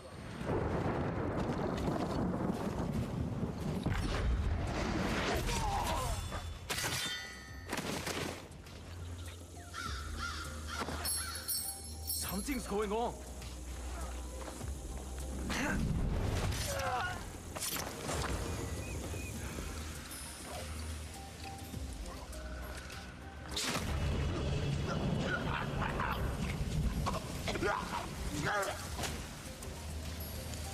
Range takedown.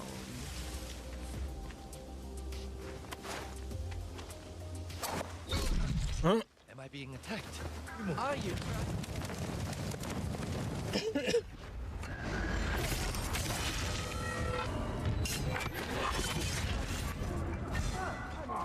Double takedown.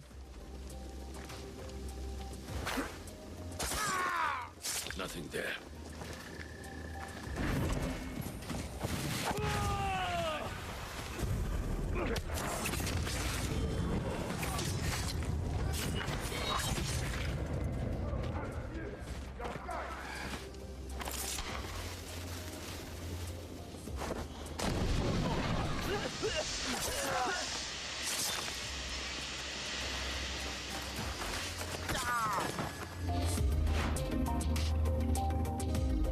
Okay, that's all for stealth. I will say, look, you know, I try to be fair. I try to call it like I see it. Look, I think Assassin's Creed Shadows have better stealth than Ghost of Tsushima. I've seen all the stuff you can do in Shadows.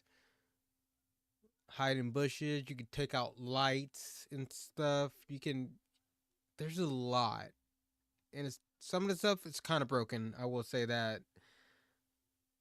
But there's a lot to its stealth. And I'm grateful for it. I can't wait to play it. Armor is wrong. I must break it.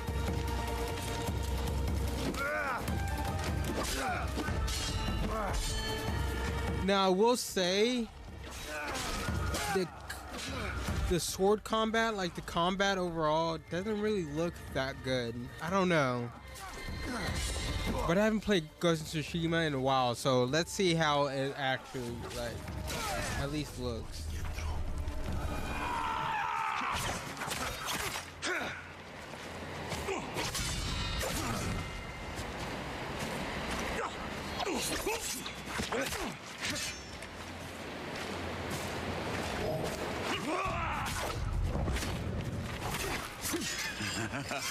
Ryuzo's stories don't do you justice. They never did.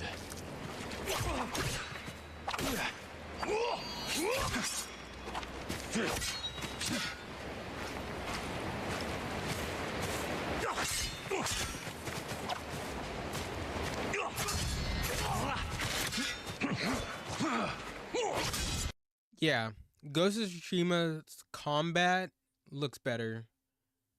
And what I remember, I haven't played it like in years, but it's probably going to feel better. I haven't played Shadows yet. I'm getting on it. Got it downloaded. I'm gonna play it this app probably like after this video.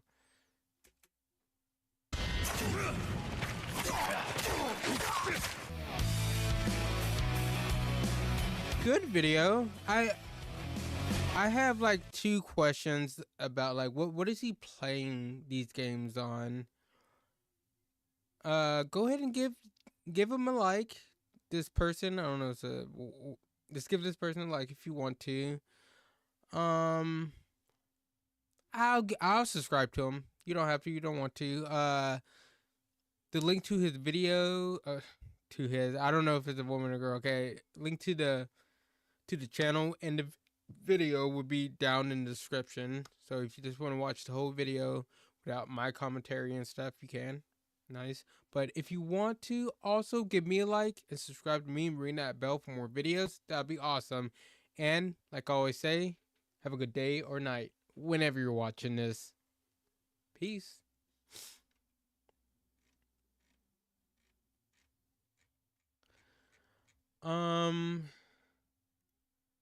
Okay, we have that.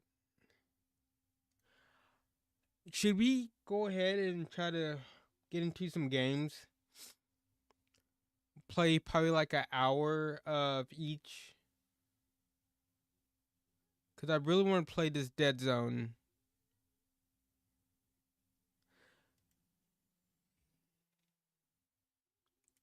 We're gonna go ahead and try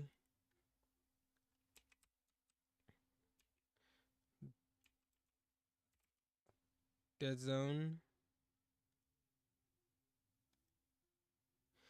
Try this out for, I don't know, probably like an hour, 30 minutes. Not too long.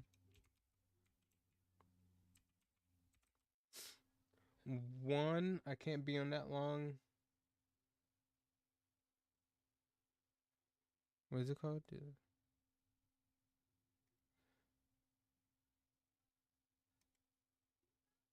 And I just wanted to try this game out. Where's that? All right.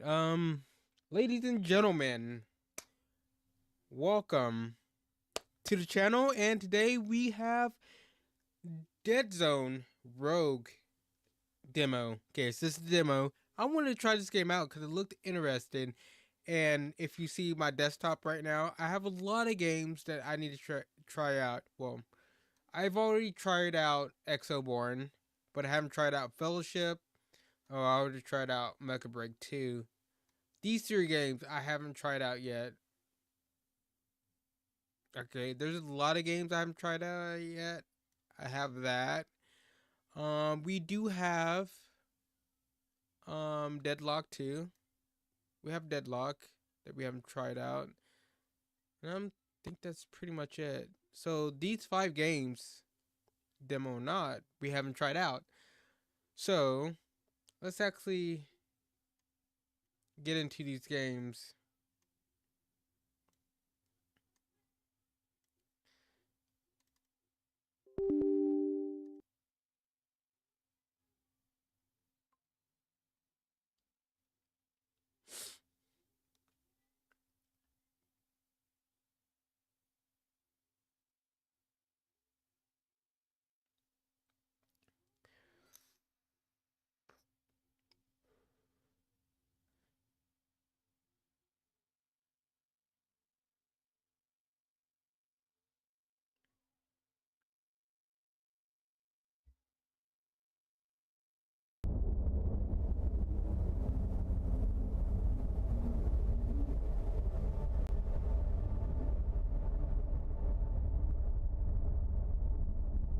Give me a second.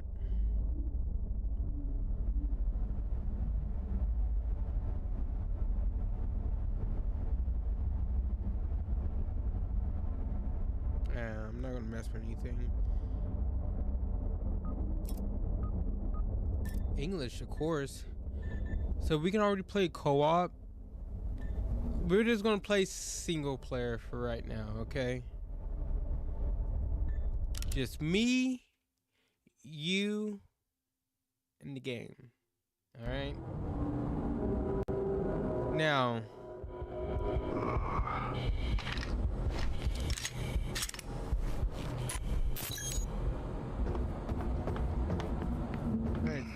where am I? Alright, before we get started, is there motion blur on? Everything's on high.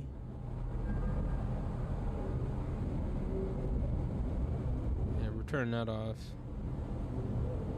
Max frames 500.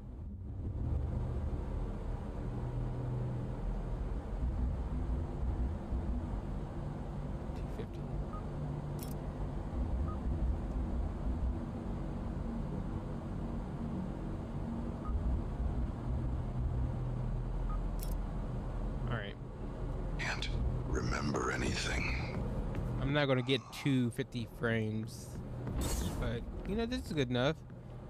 It's down here.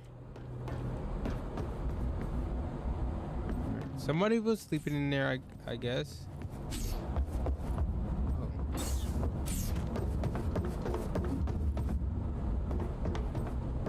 What is this? Select the security level. Okay, did this drop you like straight in here? I don't know what that is. Container? Oh, cut. Whatever. You know what I mean.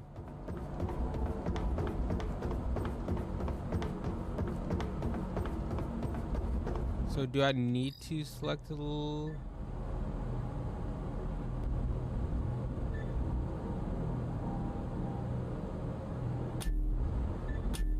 Let's go with that. What we get in here? I hope I didn't make a mistake.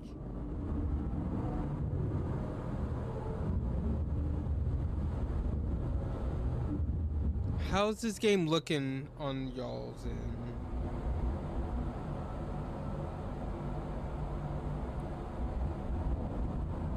It seems kind of choppy. I'm looking at over here, like in my YouTube studio thing. I'm not gonna lie, it looks kind of like laggy or whatever.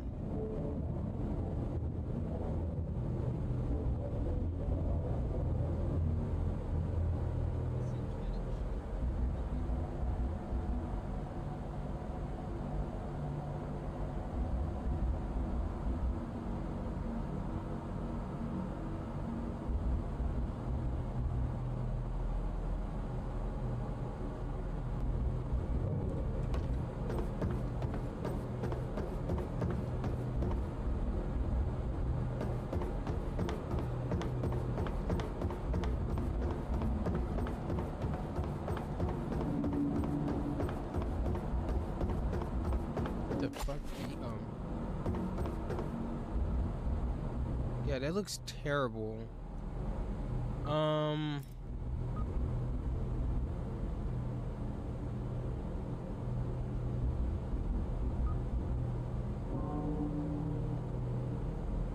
Maybe like normal.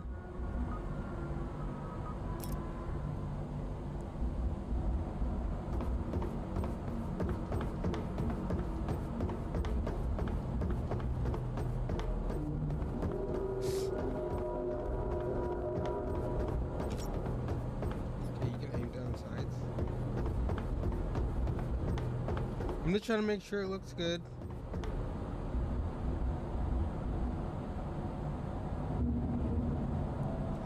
I do not know why this game just looks so terrible.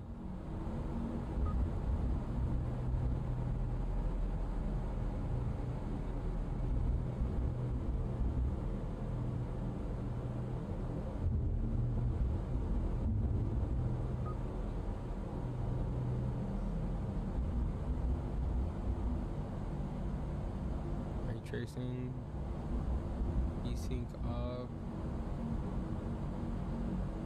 Oh, it has frame generation, but I don't have that.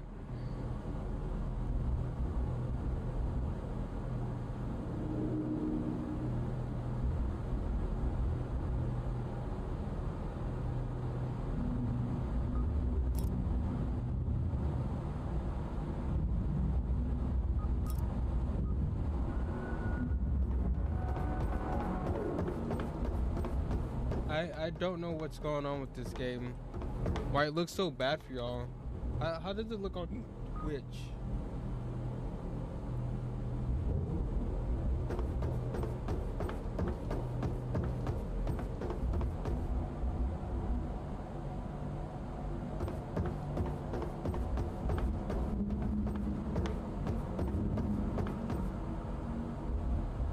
It looks pretty much the same.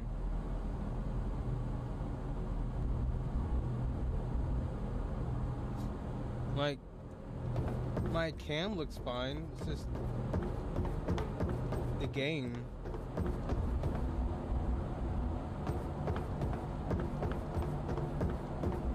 That looks terrible.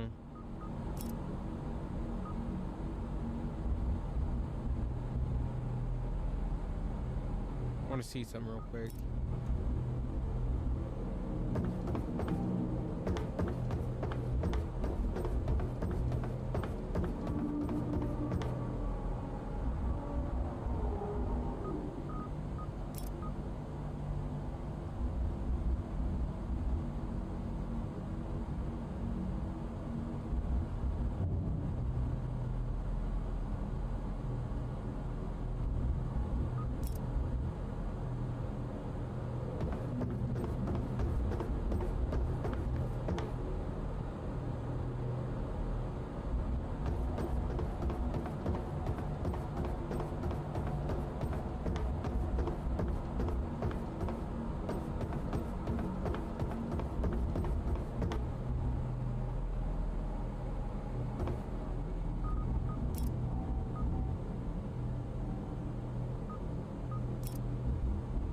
All right, we might just have to play like that. So let's go. Uh-oh. What is this? What am I doing?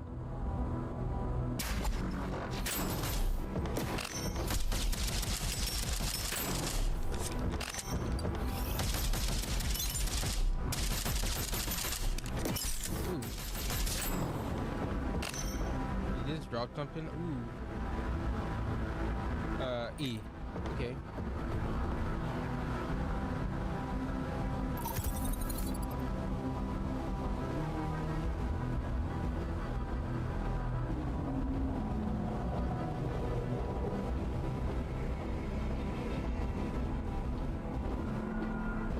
Here's somebody walking.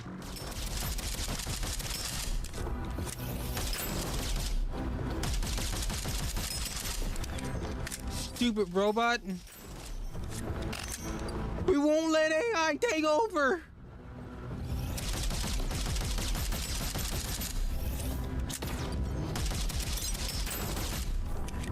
We dropped something. What is that? Oh. I want that one. I don't know what... Actually, I haven't tried out none of them. Oh. Okay, I missed that. And it has a cooldown? Ooh, I got some boots. What's that? Secondary.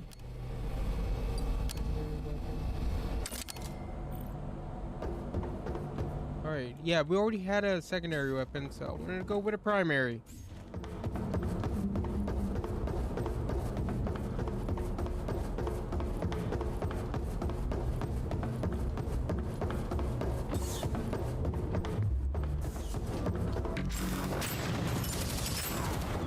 Don't try to run up on me.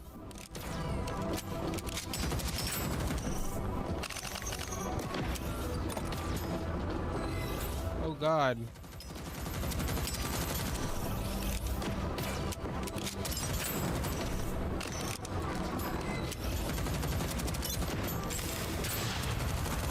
Yeah, take that.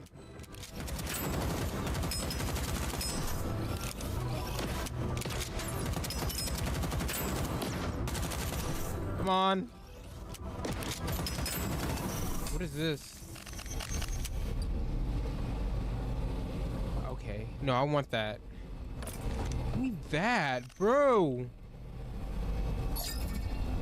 Okay. Take 20% less damage from enemies that less 10 meters away from you. Chill damage. Cryo chill now deal damage over time. You can reroll. I'm gonna go with that.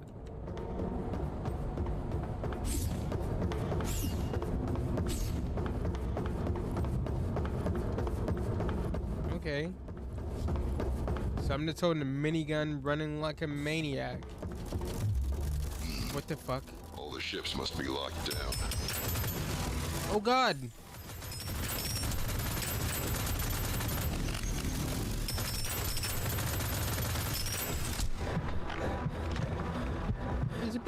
This thing's about to kill me, man. I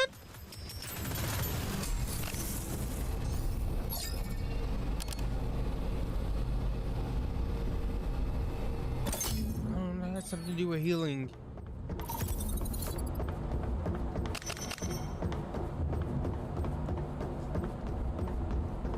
I'm already almost dead. Jesus. Stupid spider robot things. Fucking assholes.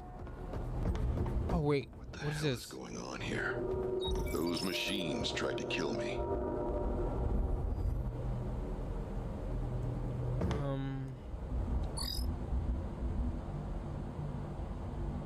Okay.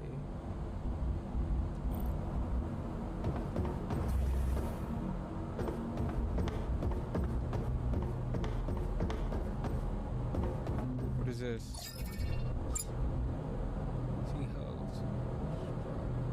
Need that.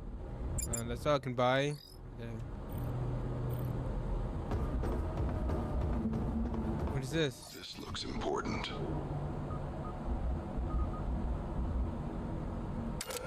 Take that.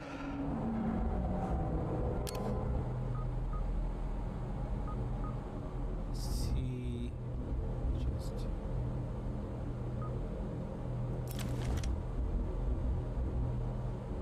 Can I get a secondary weapon? That's primary, melee. I don't know what that. I can't get it. Damn it.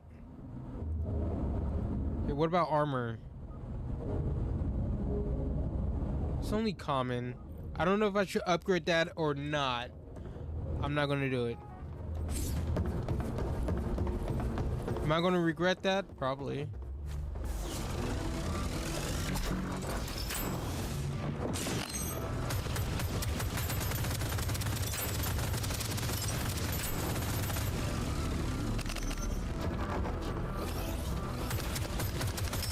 Melee guy. Oh my god.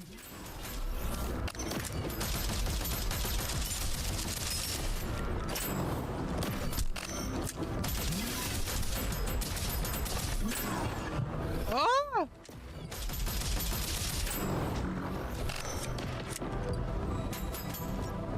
Where you at?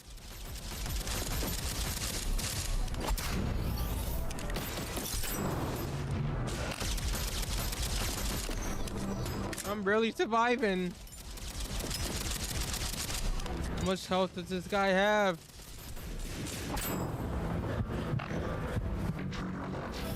Oh god, what the hell's going on?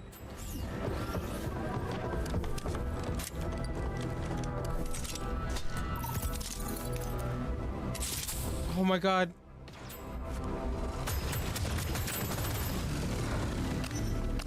Oh god. Okay, we're good. So how do I know this is okay? That's not better. It's not better, I guess. What is this? Just what I needed. Better secondary. Cool looking skin. I'm guessing this is a shotgun. Oh my god. Okay. We got it. Let's drop. I can use that.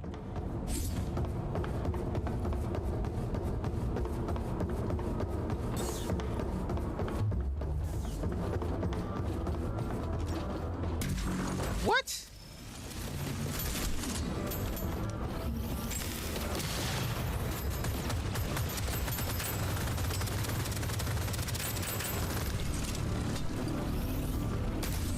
No.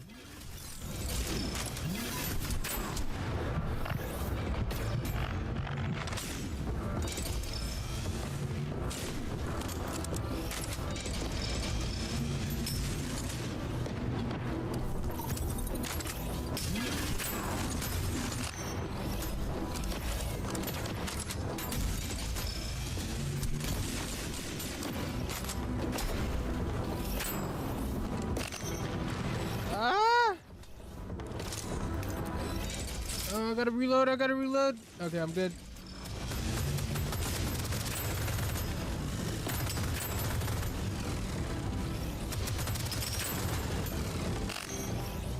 Okay, I got health.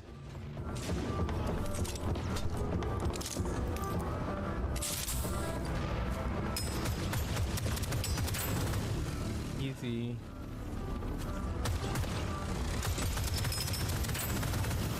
All right, we got it, man. Easy peasy, lemon squeezy. Oh, this has more armor. All right, yeah, give me that.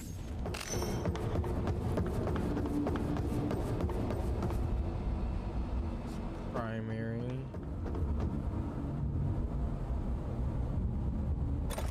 We'll go with that. Cool little spin trick.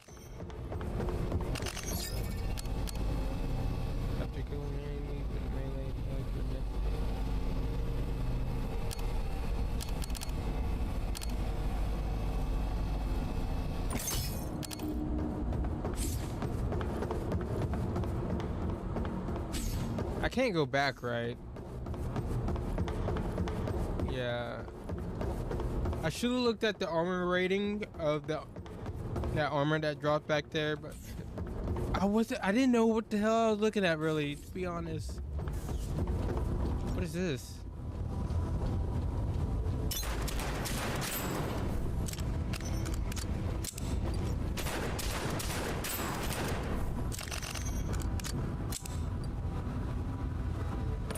Alright, see, that's better. Organic cargo storage. Trees for terraforming.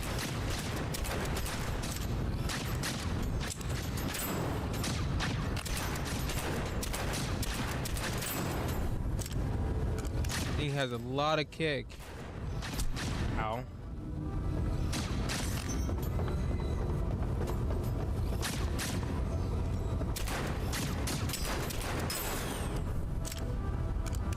Alright, easy. God damn, look. Void, crouching.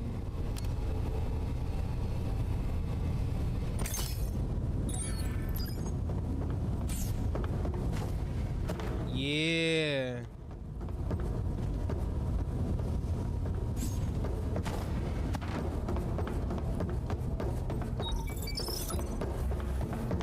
All right.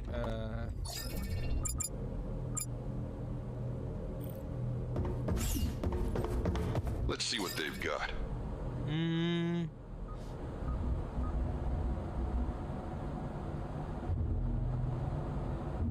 So what if I wanted to upgrade this? That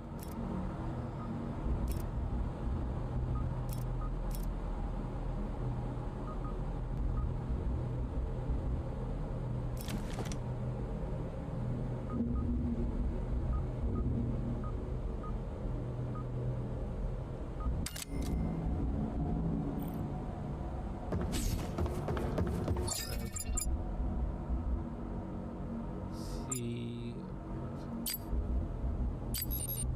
Okay. Let's go.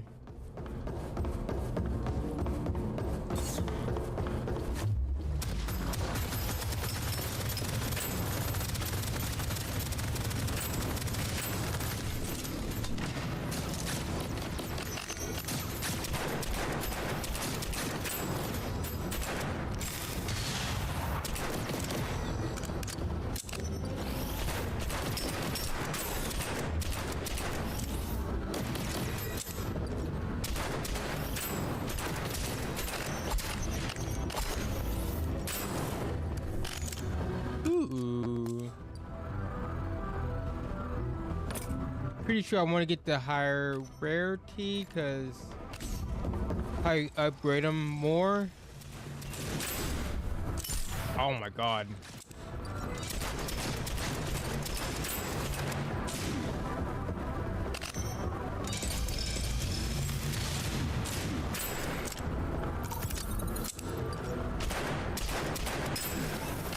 Headshots, baby. What is this?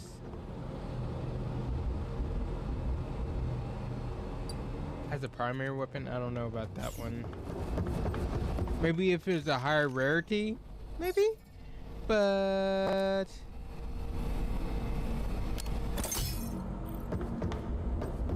where we're going?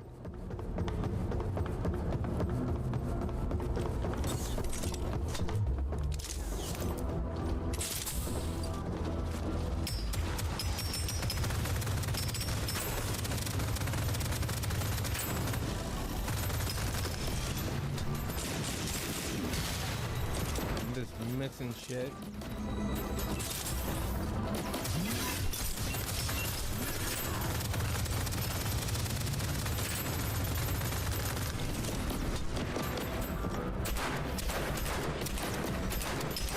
God damn the kick on. I'm gonna change this weapon. It's gonna get me killed.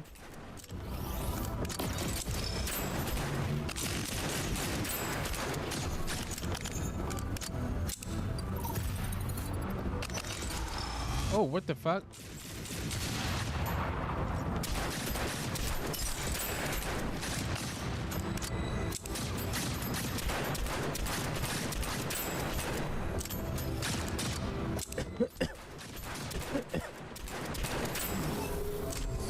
Easy peasy.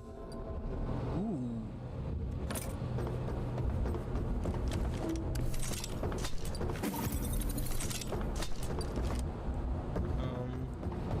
We're gonna go with this because it's blue.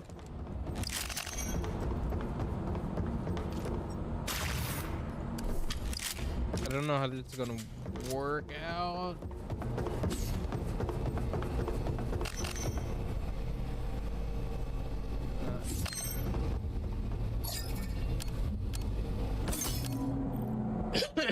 All right, so Not a bad view, really.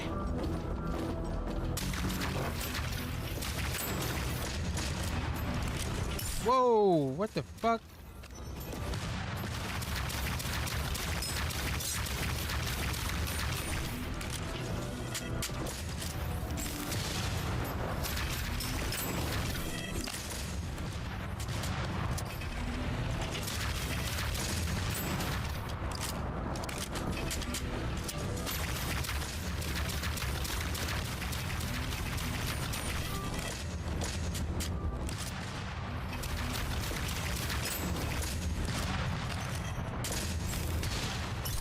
Oh my god.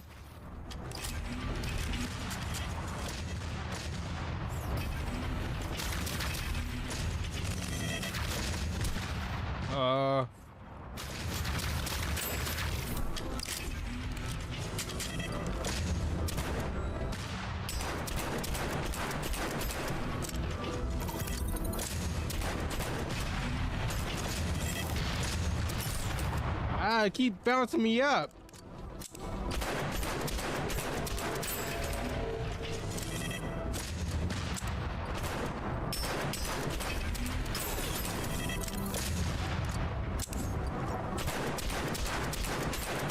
Shoot him in the face! Shoot him in the face!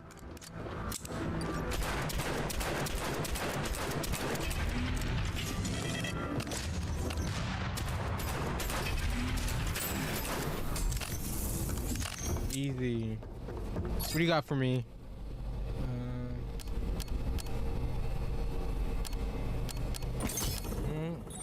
That.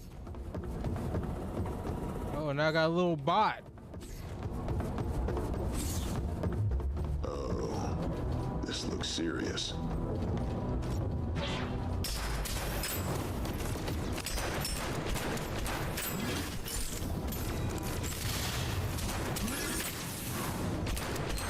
I will say, this is better than the primary weapon I picked up. I should just...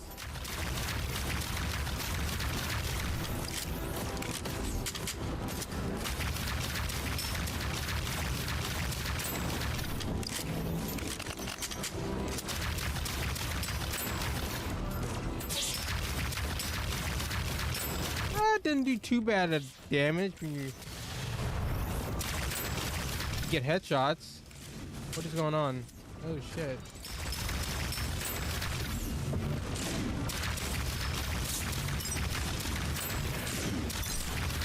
Oh my god. Oh, what the fuck is that? Ah?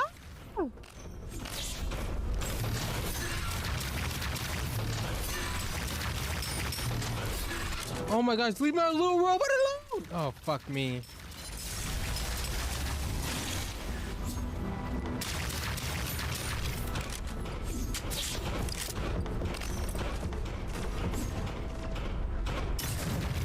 Bitch. Oh my god, he just smacked the shit out of me.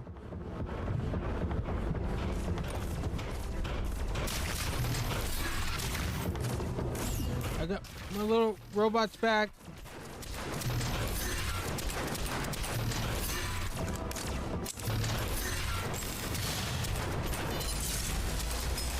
This thing is not dying.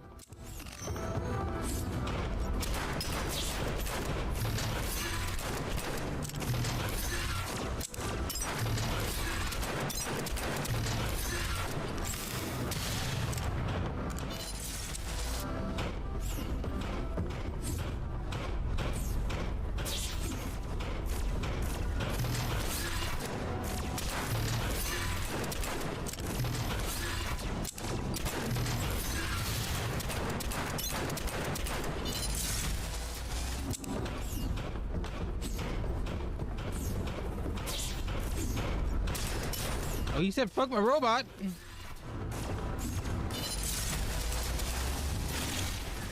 Oh, fuck. Come on, we almost got it.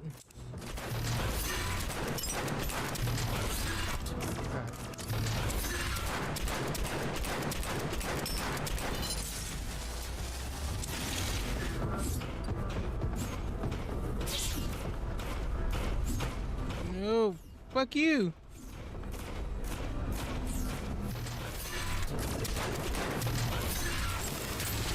Got him, yeah! Trying to chase me down. Good job, buddy. What I'm talking about. What do we got?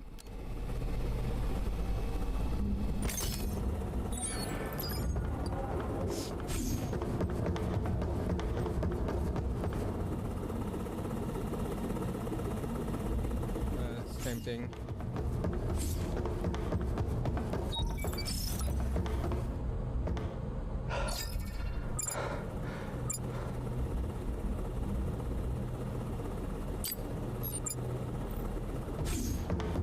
Show me the goods.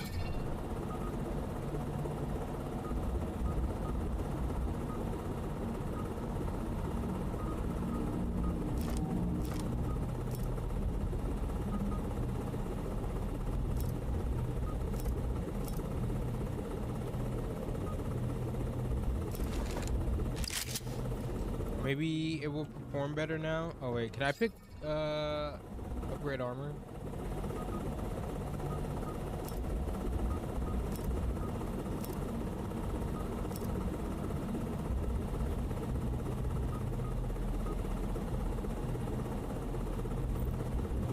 Ready, buddy? Hopefully this thing does more damage now. Wait, oh, we're going down.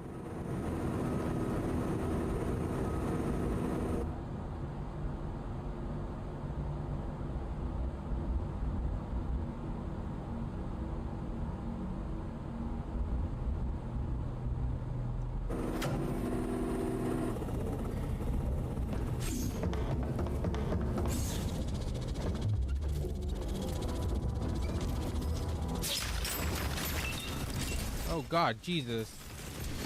Oh my God. Oh no.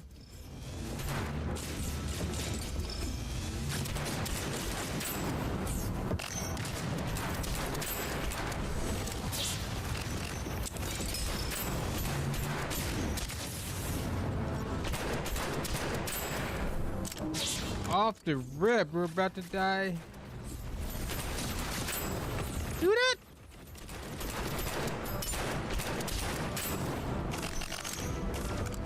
Oh my gosh, that's so scary. Is it a better helmet?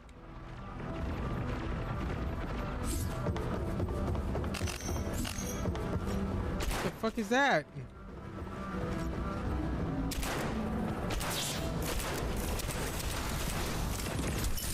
Oh my God, what the? I got 2 health.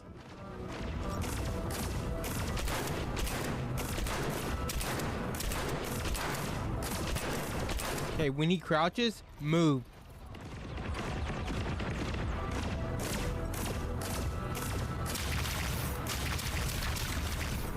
Yeah, like. Woo, boy. Okay, that was kind of scary.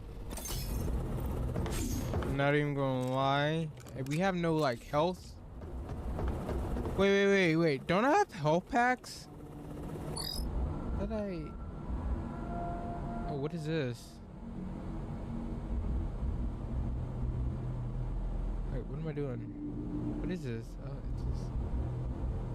Can't click it on me. I can't click on anything.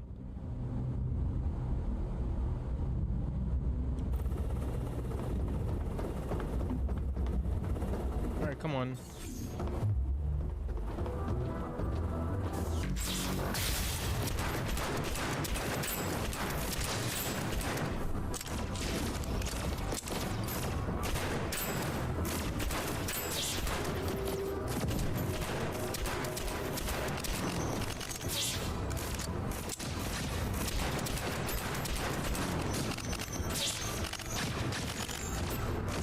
I got more health.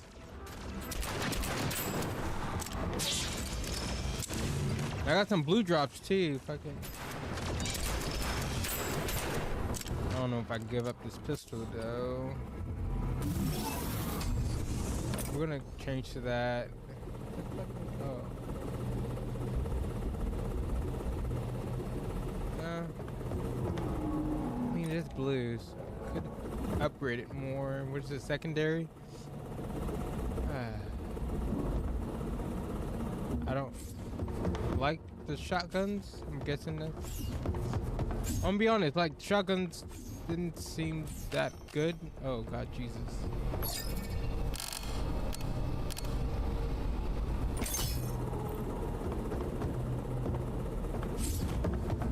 All right, let's go.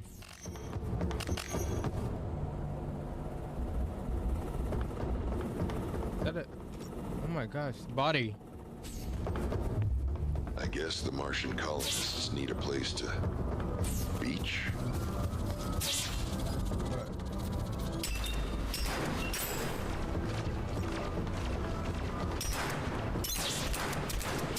What is going on? Help! Oh my God. No! No! We lasted 26 minutes. That was my first run. 26 minutes? That's almost 30 minutes. I'm not gonna complain about that. I like it. I like the game so far, okay?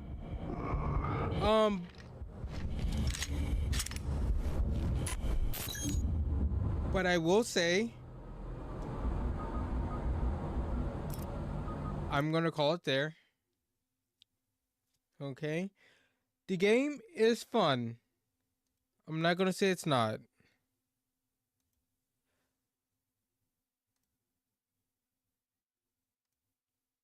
The game's fun. Now, this is just the demo.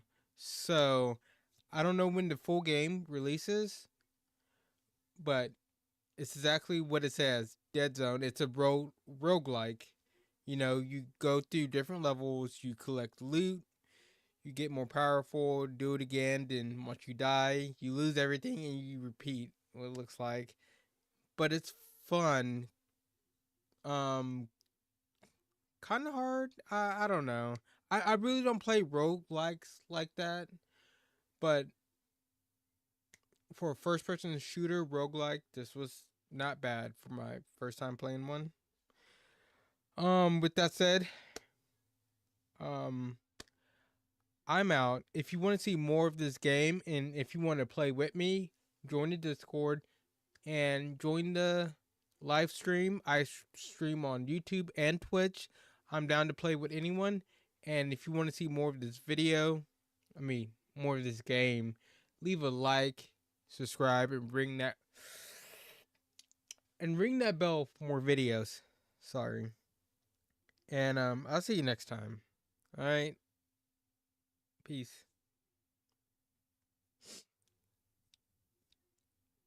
That game wasn't bad.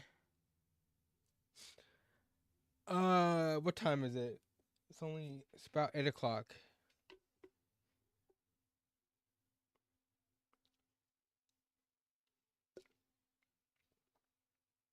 It's making weird noises. I'm gonna go get some tea real quick.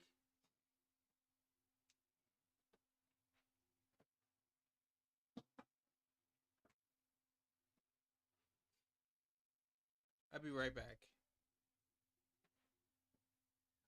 Looks pretty tasty.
Oh, Jesus, my fucking toe, man.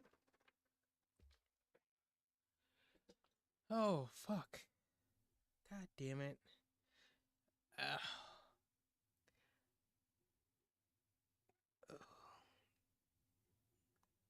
So I have to walk through the kids' room to get to my room. They just have shit everywhere. Fucking stub my toe on their hoverboard. Okay, oh yeah. I wanted to see something real quick. See how much money I have. I need to eat something. But the question is, am I too broke to even... I don't have a vehicle, so I have to DoorDash it.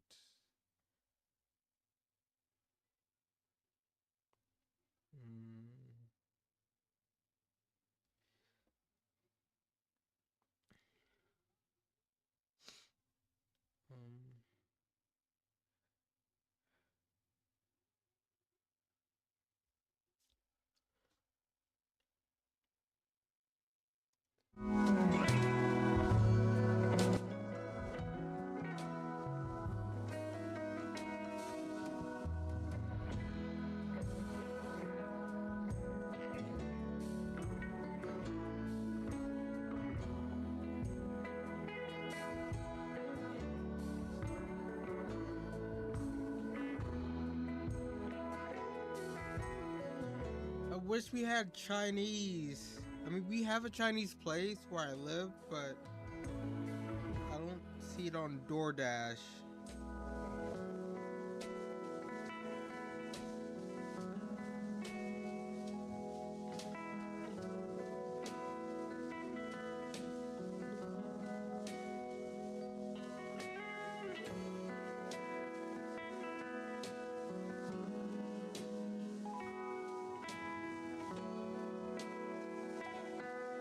I'm just gonna try to get something cheap. Where's McDonald's? Right here. So I need to eat something. I need it now. It's my money, and I need it now.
What's in the cart?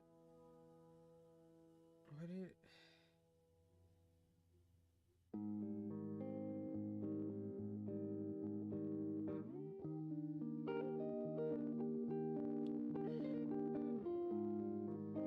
Holy crap. $21.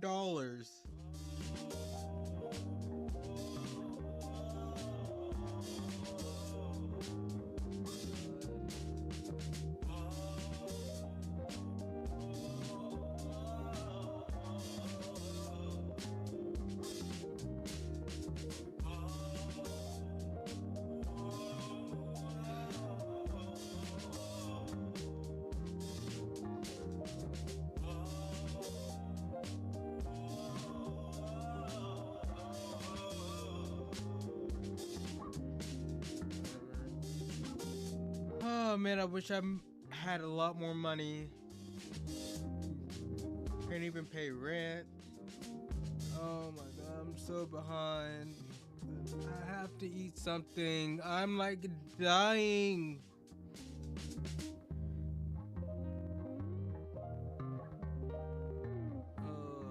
My stomach hurts. Stomach hurts. Tired. My nose feels like shit. I feel like shit. I don't feel too bad. Okay, not too bad.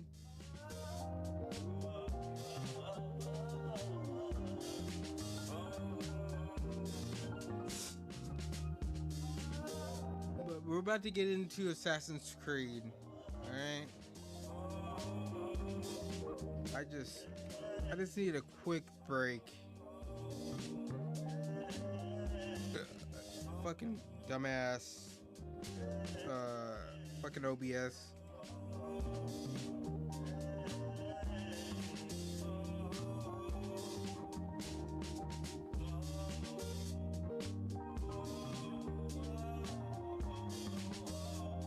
What was I doing?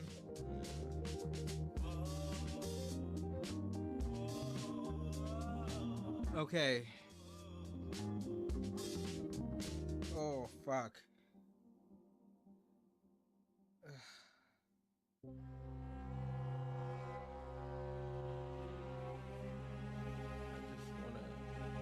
Pass out.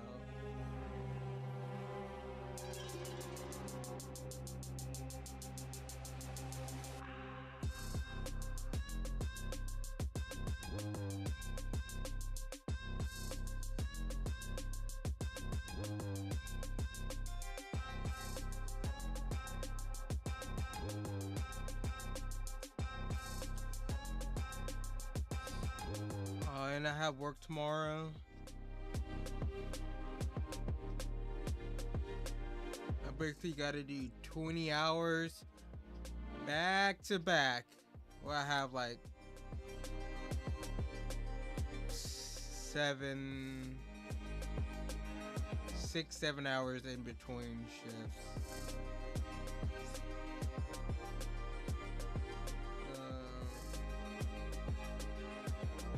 Can't be late. Can't be late to work. I don't make enough from streaming and YouTube to afford to miss any days or even be late.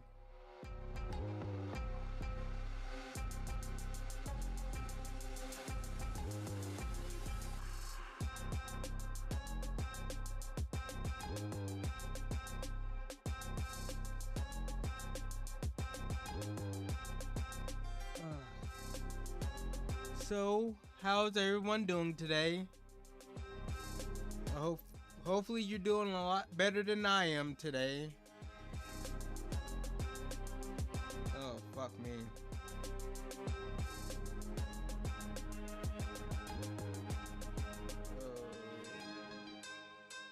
Hopefully you're doing a lot better than I am.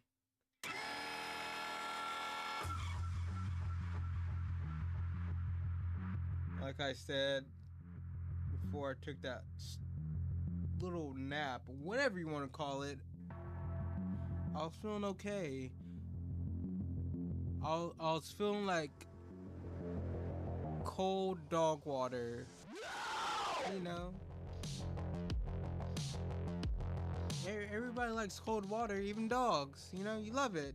Now I feel like hot Arizona dog water. That's what I feel like. Hot Arizona dog water. That's like the hottest place I can think of at the moment. That's what I feel like, Coach.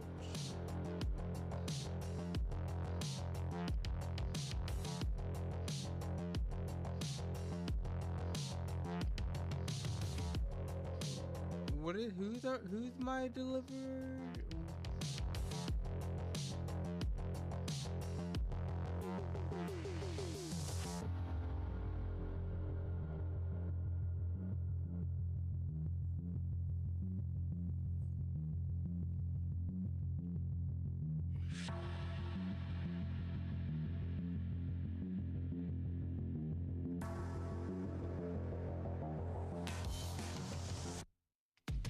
I kind of want to wait until I get my food before we actually start doing anything. So I guess right now, since we're waiting, we can watch some YouTube. What am I doing? Not now. I'm gonna pause this. We can watch some YouTube, see what's going on. I hope nothing's trying to come up.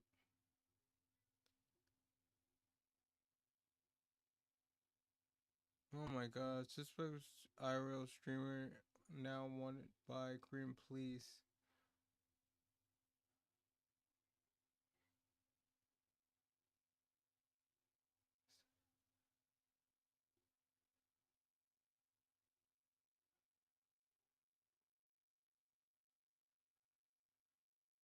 Crossing Japan with no.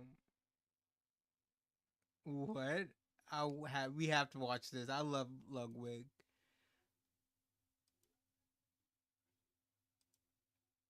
I don't know what's going on right now.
Huh.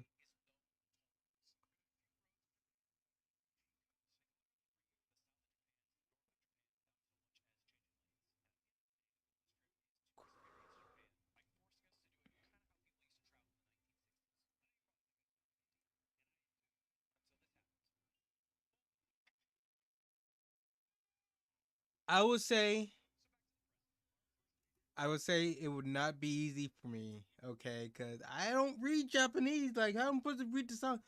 Like, if this was over here in America, I could probably do it. No map, no phone, nothing like that. I can read the signs. I'm good at that. I'm good with directions. But over there in Japan, I'd be totally lost. It's guaranteed I will get lost.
They are.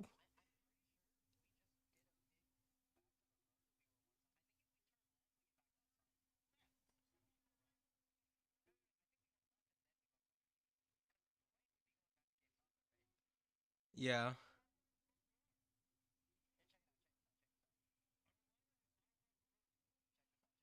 That was good.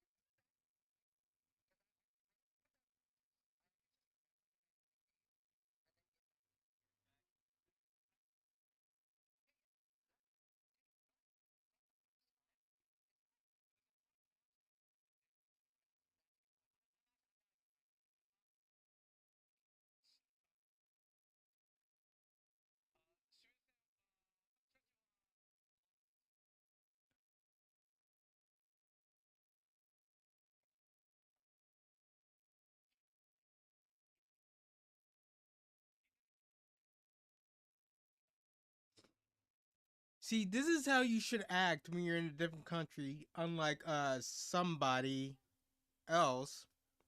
We all know who I'm talking about. Like, this is cool.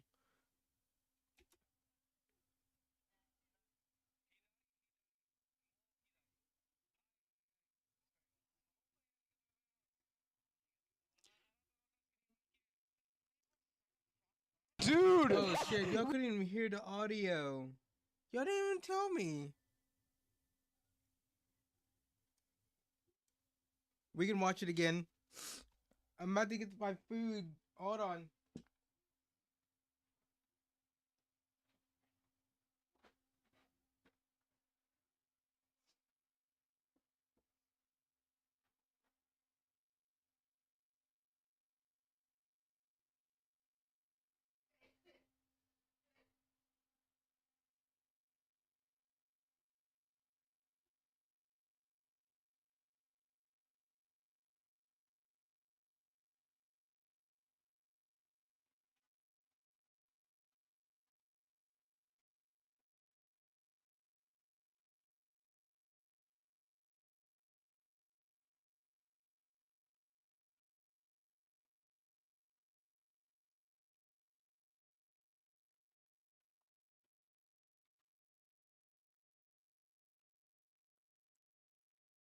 The fries are actually hot.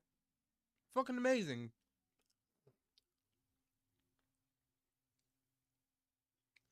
I guess that's what you get when you don't order so fucking late. 'Cause a lot of times I try to order like around like 11 o'clock.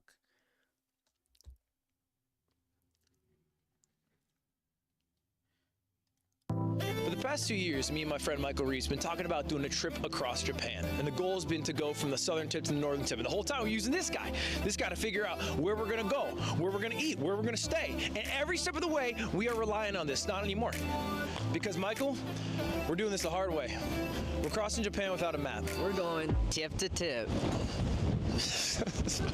Anyway, we're going from Cape Sata, which is where you just saw, all the way to Cape Soya in Hokkaido. If it couldn't start any harder, it's raining right now.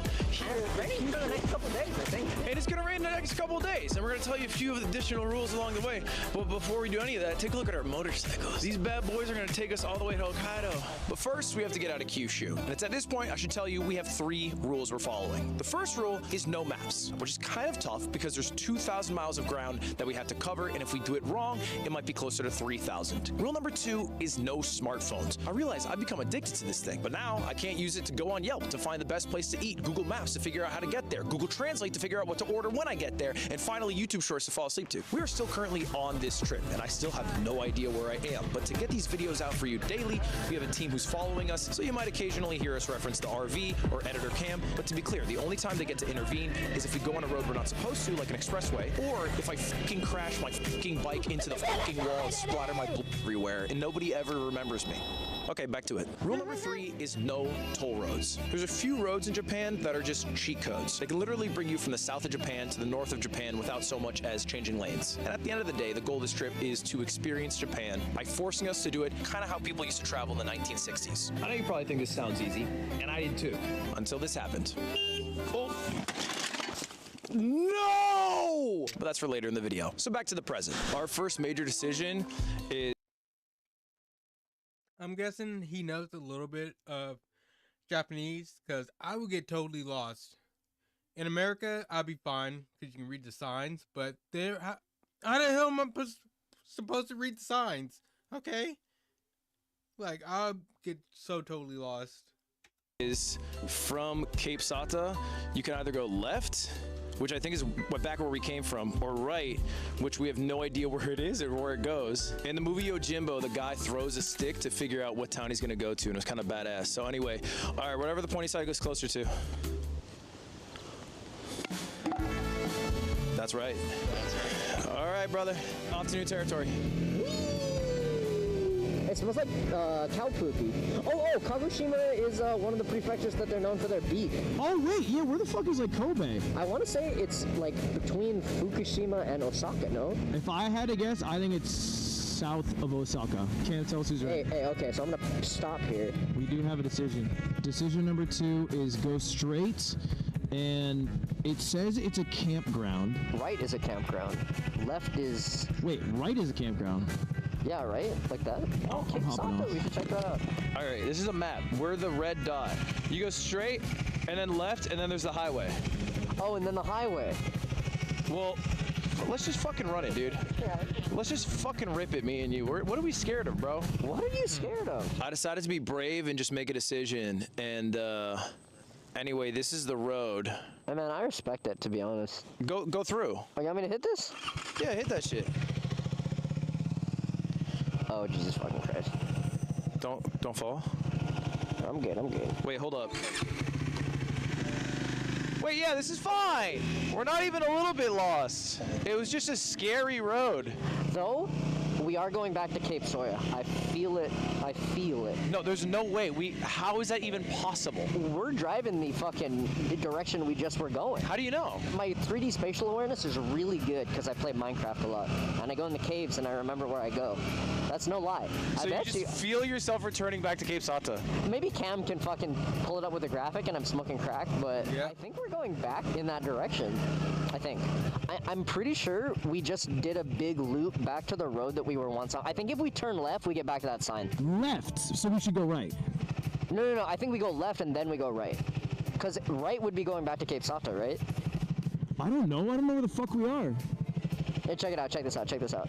I'm relying on your Minecraft ability. Check this out. Right, I'm about to show you some crazy shit. Did we just go in a fucking circle? Yeah, I do believe we just went in one large circle. I feel as though upcoming the sign. Wait, what the fuck? You like that shit? What the fuck? I think it's actually from Minecraft. Because I never put down torches. I always just remember where I am in the cave and then get back. We are back here. And I think it's straight, bro. Okay, yeah. Fuck it. Dude, your gut the first time, it's right. But there's a lot of cars coming from this area to the right. That's a good point. I'm down to go right.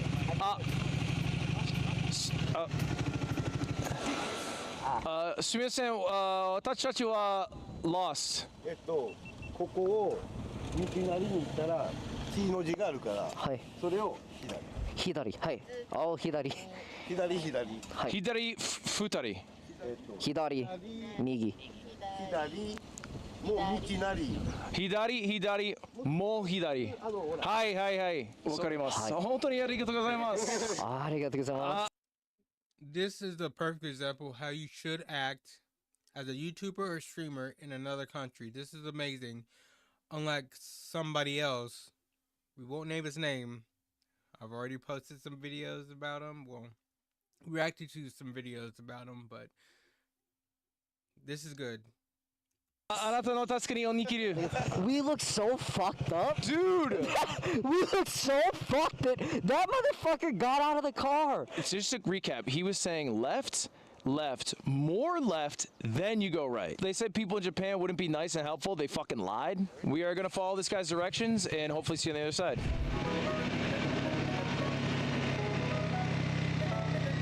Is it cool in there?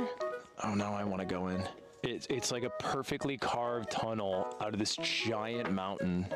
Nah, I think dude's just drinking here. It's just for like teenagers to come I think, fucking yeah, it's where drink. you know, like if you were a teen in this area, you'd go, you want to go up to the hole? Yeah, it is kind of a cool hole. Okay, that's dope. That's pretty sweet. That's number 7 on best places to get head in Kagoshima. Barely edging out Cape Sato. Only 7 steps from a beautiful view of Cape Sata is the hole. Come to drink or get sloppy. The choice is yours. All right, okay. We're gonna go on a road. We'll see you when we're closer to a city because I'm running out of battery.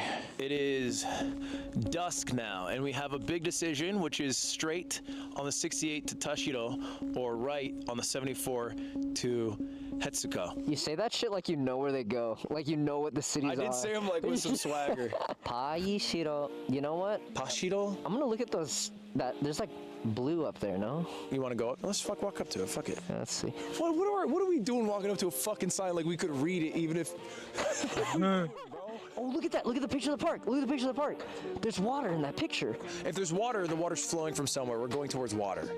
That's what people have done for thousands of years, right? I won't lie to you, chat. I don't know if we're going to make it to Hokkaido. This is... Yeah, it's looking a little more dire every minute. Can you show how far we are from Cape Sata in kilometers and how much time it took to get there? It's going to be depressing as fuck. All right, anyway, I got to go. I'll see you hopefully in a city. Okay, quick update. We have a new sign that we ran into. I think we eventually made it to Tashiro. Let me get off and get closer. Oh. No! Michael, no. I had the kickstand down. Oh, what's the damage? Our first fucking tumble. It had to happen. I was literally saying, I don't know if I was recording, I was saying earlier, I hope Michael's the first one to have a shit collapse so I don't feel embarrassed when it happens to me. There is some like liquid spilling out of it. No, you're lying. We gotta lift this bad boy. Let's go. Okay, I'll grab this guy. 3.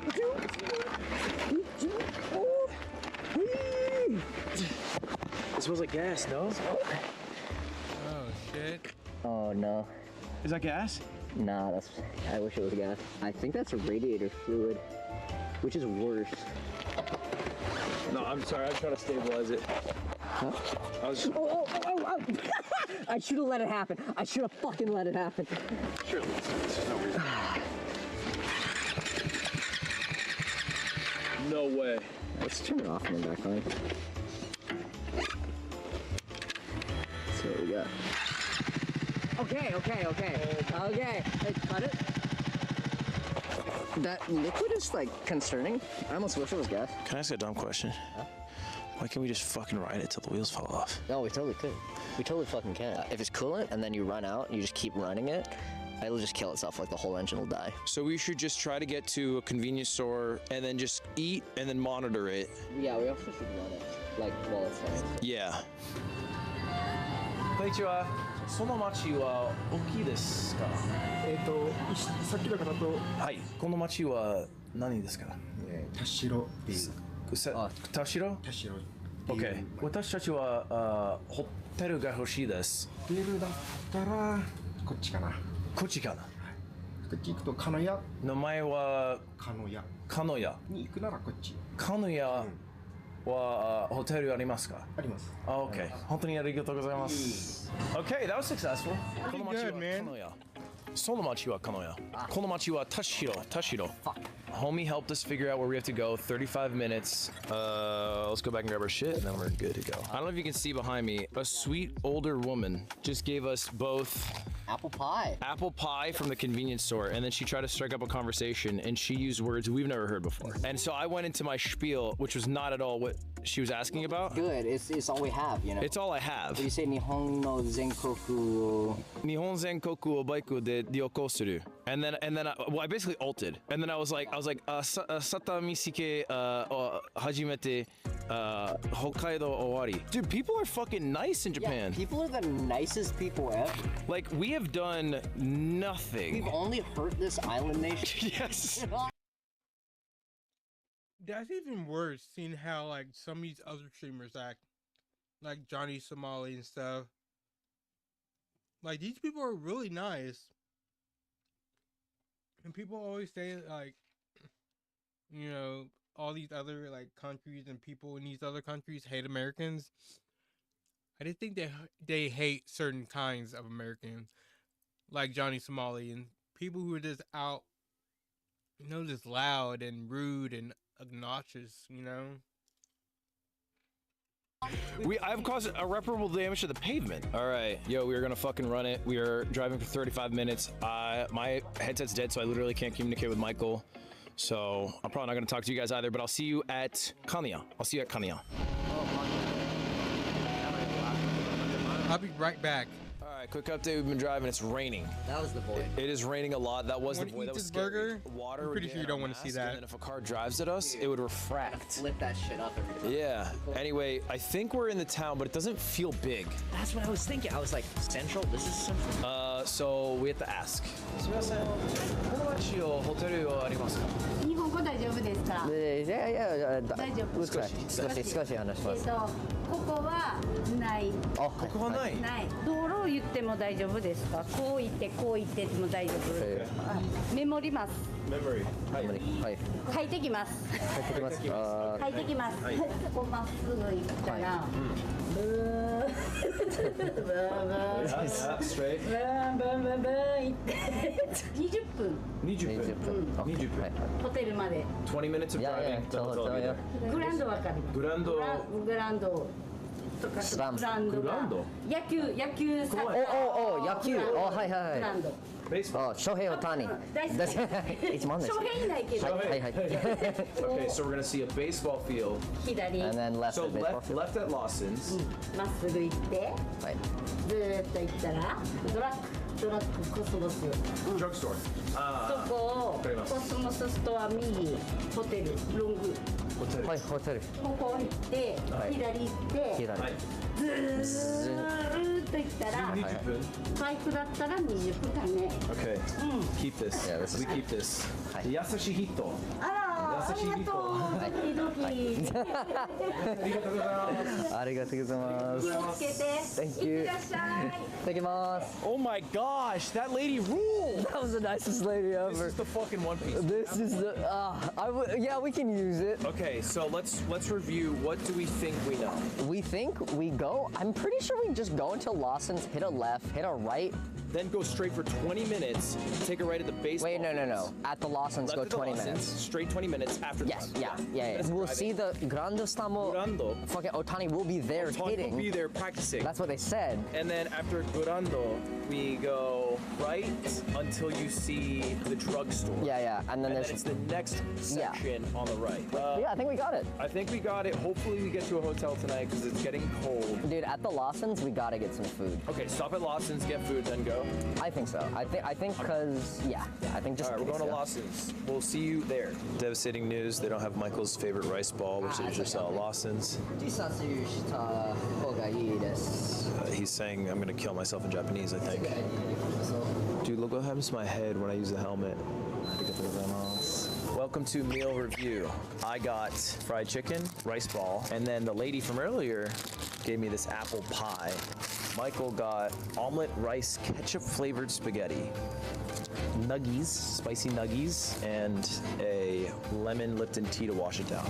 It's supposed to be inside. We've been to so many goddamn stores. We've been to a lot. Asking so many questions and understanding so little. So little. All right, meal review. Popcorn, spicy chicken. It's not as good as like family chicken. That's an 8-4. I think I'm hungry and sad, but this is an 8. Yours, I made an ick face too, so I'm wondering what you think about it. Good. This is actually Not good. It's rancid, actually. The rice is actually really good because it's just soy sauce rice. This omelet? The tuna rice, 7 out of 10. It grew on me. The bottom's just mayo. That was the omelet. That was the best part, clearly. Oh, it's like a very delicious ketchup rice and ketchup omelet. Look, maybe the omelet's so good that you just buy for the omelet. You forget the rest. This rules. That's good apple. It's like a real apple, yeah. What would you rank it? That was an 8. It was good. Just because of the love of that lady. A 7, 8 for my fried, 8.5 for my fried chicken. And that boy? Yeah, omelet half was a good 8. Other half 2. Other half 2. All right, that was meal review. See you at the hotel, hopefully. And if not, then this night's going to be horrible.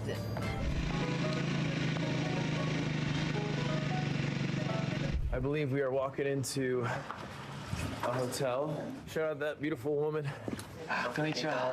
Hitatsu room, but two bed. No? So one room. 2 persons. One room with 2 people, yeah.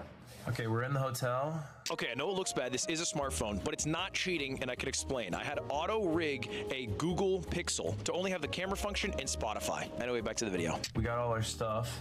It's very wet, so we're using every square inch to hang stuff up here. Boom, boom. Yeah, it is a tiny bed. We're gonna figure it out. We might do cuddle sesh. We should go tip to tip, to be honest. I go tip to tip. That's what the trip's named after. Well, yeah, because it's the trip. That's the trip's name. This is my main issue I'm dealing with, because they have a spa. Oh, yeah. Are you trying to get involved, or are you going straight to bed? Yeah, I'm trying to go to bed, bro. I think we rip it ASAP. And then come back and chill. All right, it's bedtime. It's bedtime.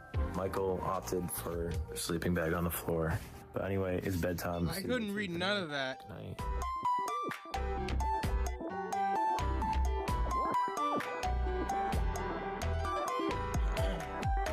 They gotta make it all the way up there?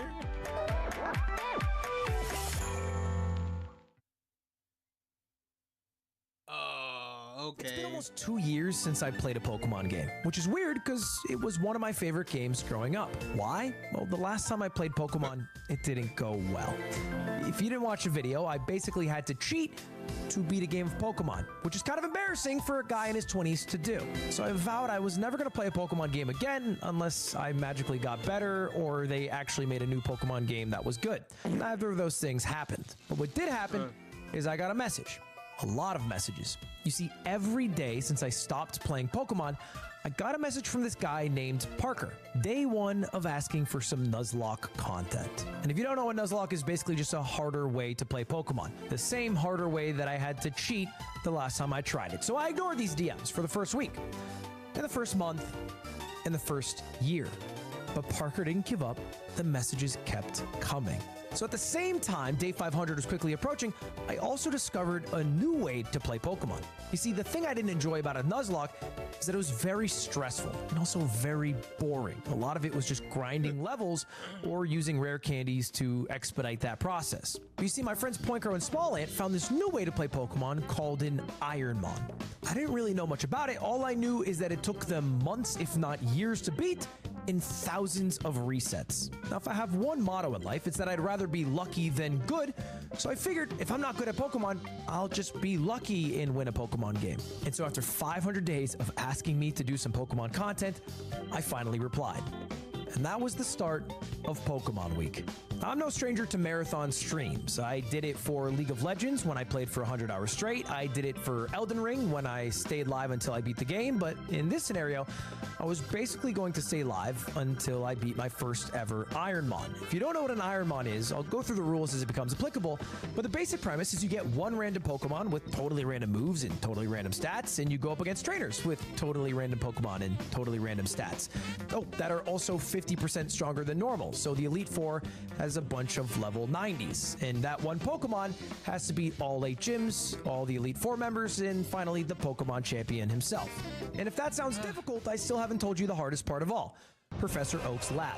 You see, the idea of an Ironmon was created by a streamer called I Ate Your Pie. He was sick of Nuzlocke runs because they were pretty much solved and really boring to watch as a viewer. So he wanted something fun to watch. And what's more fun to watch than gambling? How do you gamble in Pokemon? By turning every single run into a 1 in 3 guess. You see, when Professor Oak gives you a choice of 3 Pokemon, you only get to look at one of them, and whichever Pokemon you look at, you have to keep. And then you have to immediately battle your rival, who, by the way, has a level 8 compared to your level 5 because all the trainers are stronger. And if his Pokemon happens to have better base stats than yours, or even the same base stats, you're gonna lose. And you know what happens if you lose and your Pokemon dies?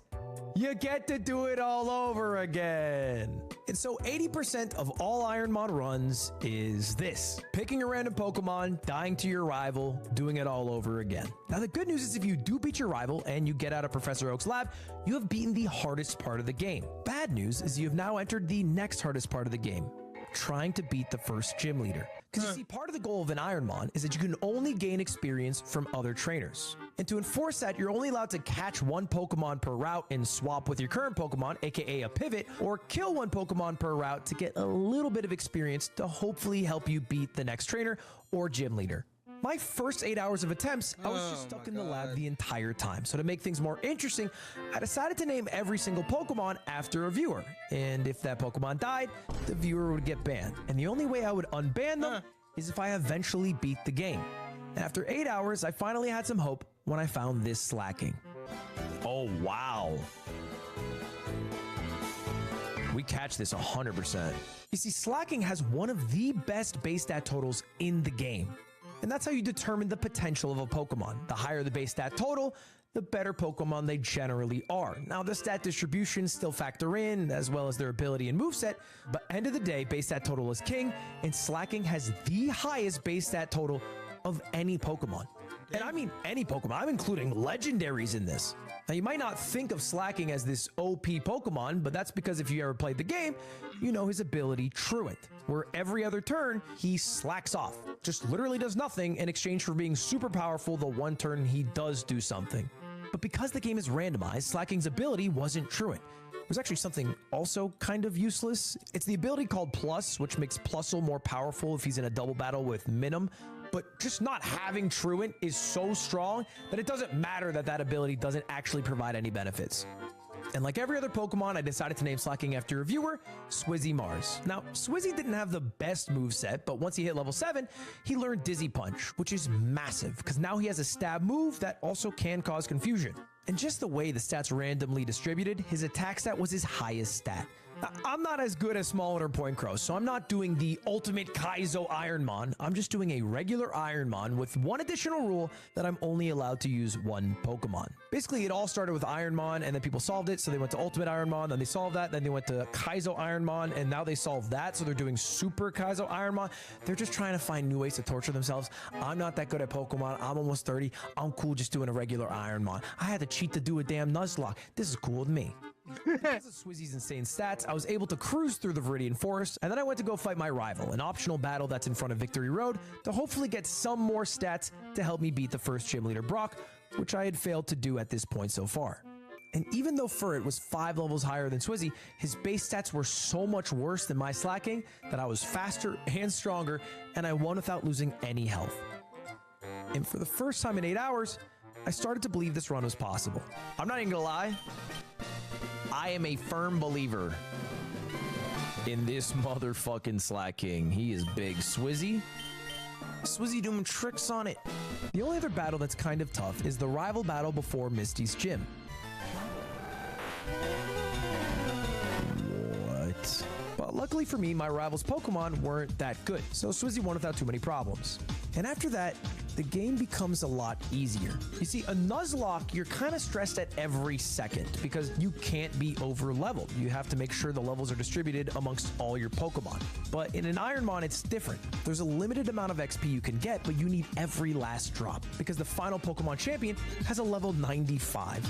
And after defeating your rival, you unlock 20 trainer fights. And with all that experience, you quickly level up and become over leveled.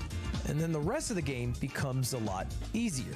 I was so strong that I was easily one-shotting random trainers and even gym leaders. I was so strong, I wasn't even training off of the wild Pokemon I was allowed to kill because it wasn't even that much experience relative to my high level. Not only that, but I also picked up a scope lens, which increases your chance of getting a critical hit. And I also had a move, which increases your chance of a critical hit. So I was getting critical hits like 1/3 the time. So even Pokemon I had no business one-shotting, I was still one-shotting a lot of the time. And chat started to notice, and they weren't too happy about it. I was talking to Cutie this morning. I called her, and I was like, Pokemon's going well, and I was explaining her why slacking was so strong, and I was like, people are gonna be so mad if I beat it today. And she's like, yeah, isn't it supposed to be a week? It's like Pokemon week. And I'm like, yeah, I mean, if my slacking gets the W, it gets the W. I don't give a fuck. I know how you guys are, because you want me to struggle. I understand how rare this is. Not every run. In fact, I played 55 runs. I never ran into a slacking one time. And if I lose this run, I'm going to go 55 more runs without seeing a slacking again. I made it very clear that I wanted to do an Ironmon in one sitting. I'm not trying to do an ultimate Kaizo Ironmon that takes months to do and end up sleeping on a weirdly shaped Snorlax pillow for the next 6 months of my life. Single, because my girlfriend will have broken up with me because I'm spending 6 months playing Pokemon. That's not the goal here. The goal is to give myself a good challenge for Parker, who had been asking me to play Pokemon for 500 days. Now, although I'm massively overleveled, there's still some concerns. Luckily, Slacking's a normal type, which is actually a really strong typing in the 3rd gen. Normal isn't 4x weak to anything and is only 2x weak to fighting moves. And because I have such high speed, attack, and also a flying move, which is super effective against fighting types, that's not even that much of a concern either. So what are the concerns? There's 3 of them. Destiny Bond, which a Pokemon can use, and if I kill that Pokemon, it will also kill me too. Parashong, which the moment you hear it, you will die in 3 turns. So I have to either kill the person who casted it or run away from the battle if it's a wild Pokemon. If it's a trainer battle, I have no other Pokemon to switch into, so I'm SOL. And the final concern is counter. Basically, if I come super close to one-hitting a Pokemon, but I fall just short, and then they use counter, well, it does all the damage I did to them doubled. And so, yeah, I am overleveled, and I am breezing through every single gym after Brock, but at any moment, I could lose the run, and I was trying to convince chat that that could happen. And because chat was so incessant that I was invincible, there's no way I was going to lose, it's so boring because I'm so overleveled, I started to get a bit careless.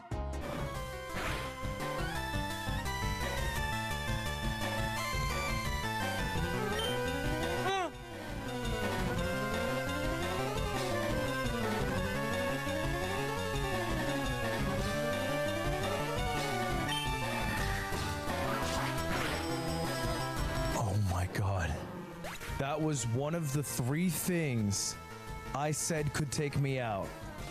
I think being left with 1 HP proves it. Doesn't matter how well your Ironmon's going, it can still end at any moment. But luckily, I did defeat all 8 gyms. I made it through Victory Road, and I finally got to the Elite 4. And I'll just play the clip. Giraffe Rig, we just go with strength.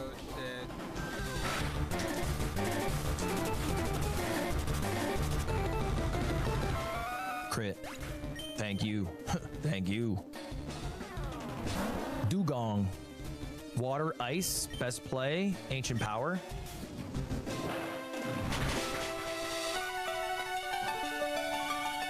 That's so cringe. No! No!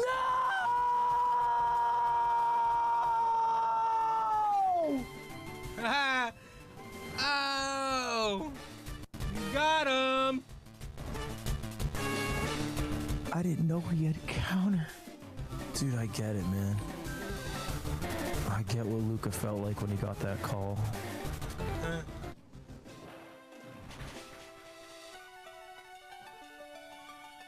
Oh. That's so cringe. Oh my god, it's over. It's over. No! It's over, dude. It's over.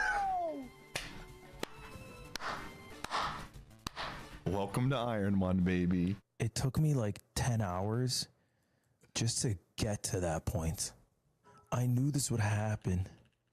And all the motherfuckers who were saying this shit was too easy, they wouldn't shut the fuck up. They wouldn't stop talking. They were so annoying. And then I lose, and now you know what they do? They don't even apologize. They don't even go, you know what? I was right. It actually can be bullshit and hard. They'd laugh. They just laugh at me. Do you remember how I said there's always a way to lose in an Ironmon? Well, I found out the hard way, and exactly how I thought it could happen with a counter. And let me tell you, that broke me. For the next 4 hours, I just rolled the dice at Oak's lab, losing battle after battle after battle, banning person after person after person. I think I was almost hoping I would lose my rival battles just so I would have the opportunity to ban one of the chatters who was saying that this was so boring to watch because it was so easy. Now, there's a rule in an Ironmon where you can have 3 of your favorite Pokemon, and if they come up in Oak's lab, you're allowed to switch from whatever you randomly picked to one of your 3 favorites. And my 3 favorites are Blaziken, Slacking, and Metagross. Not because I have high base stat totals, just because I've always loved them since I've been a child. And what do you know, after 100 plus resets, I finally found a Metagross. Wait, Metagross is my favorite Pokemon. The reason Metagross is so good is that he has an amazing typing, Steel Psychic, which is only 2x weak to Fire and Ground, and it's not 4x weak to anything. He also has a 600 base stat total, which isn't as high as Slacking, but is right on par with Salamence or some other pseudo legendaries. Do you want to know my rival's Pokemon? Dugong. The same Pokemon that just ruined my last run. And so I named Metagross after one of my viewers, Chunald, and I got my revenge on Dugong. I only won that fight with 3 HP, and the only reason I won it is because Dugong low-rolled the low kicks, but it was enough. Now, just the way that Chunald's stats were distributed, I actually had really high special attack and low attack, which is kind of weird for a Metagross, but kind of... All right. Let's get into some Assassin's Creed for like an hour.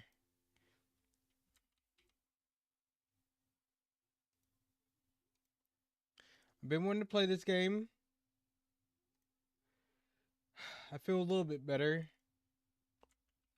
Not really, but it's gonna have to suffice. This is work. You know, I have to get content out. Always. Content, baby. Content. Okay. I'm ready. Hopefully this game performs well. It's very well optimized. Hopefully. I don't want to go through any shit right now.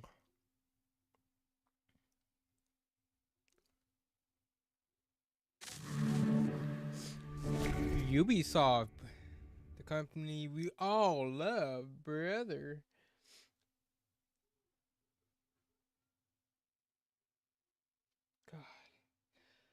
God, I need to sneeze like no other.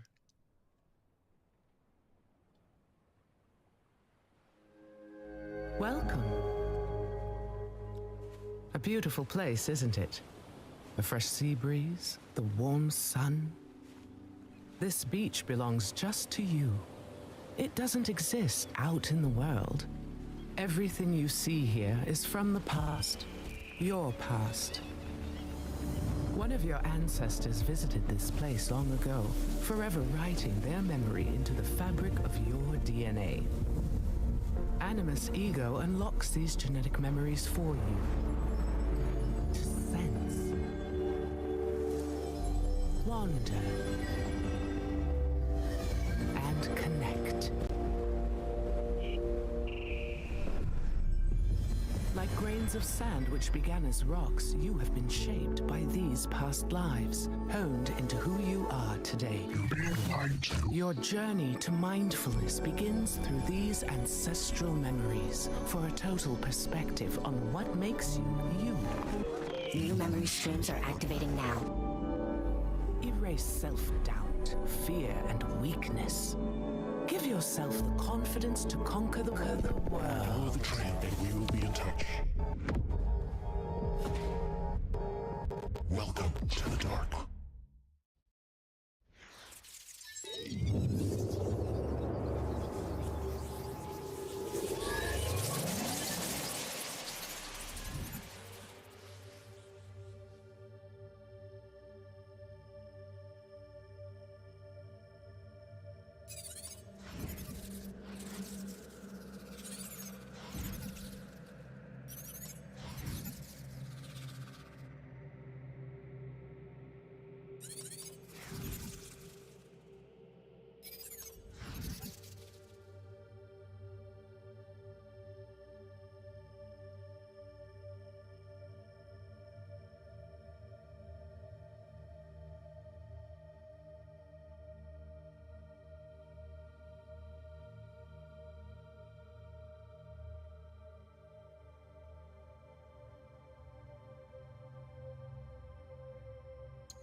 Memories come to us in fragments.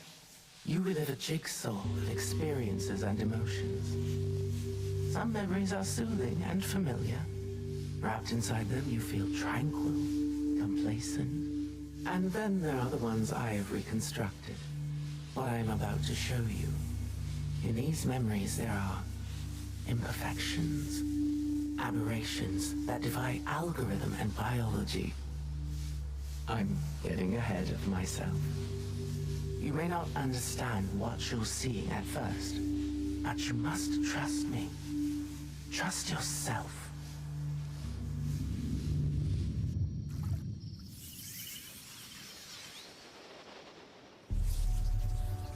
Years ago, my journey started at sea, as it must for all who journey to these lands.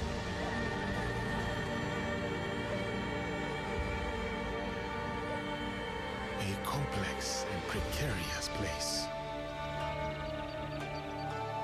At war with itself for centuries.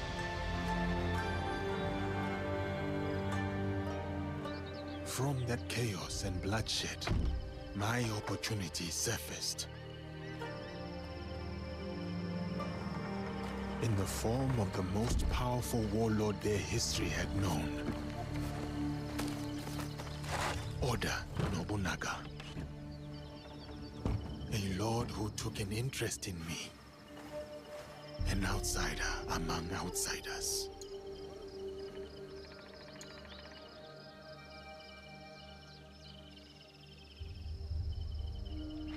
O momento chegou. Tragam a cadeira, irmãos. Chegou na hora certa.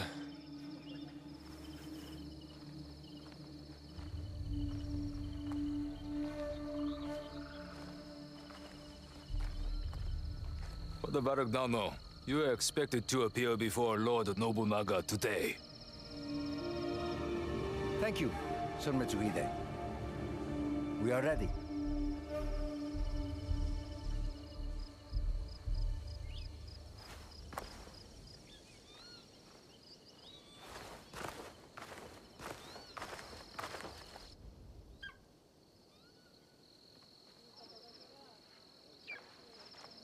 Não podemos falhar hoje. Viajar para além do Kyoto é cada vez mais perigoso.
Sem a permissão do Lord Nobunaga, a missão dos jesuítas será um fracasso.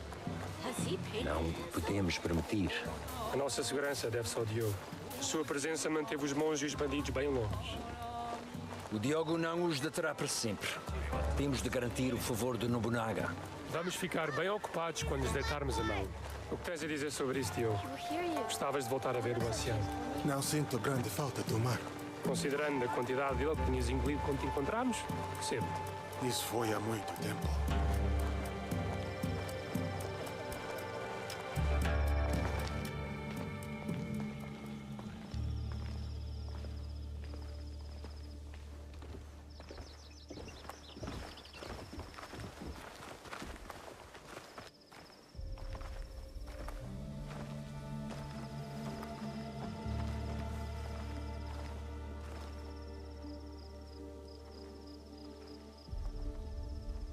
E aqui temos a senhora Nene. E junto dela Moriron Maru, o vassal mais próximo do Lord Oda Nobunaga.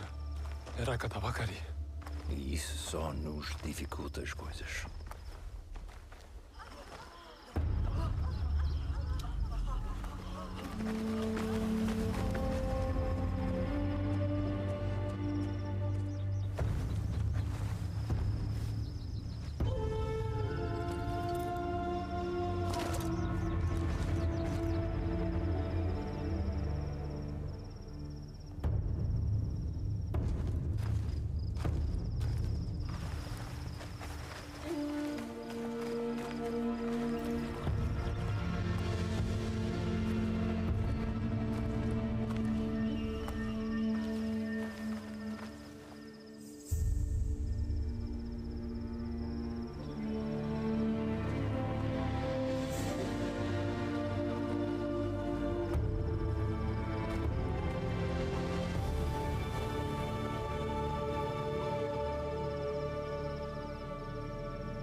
Aqui está o Lord Oda Nobunaga.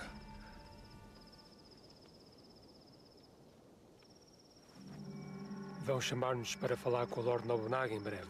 Eu falo com ele. Viste como o Lord Nobunaga olhou para o Diogo? Será que nunca viu um homem negro antes? Lord Nobunaga will see you now. Diogo, espera aqui. Não digas nada.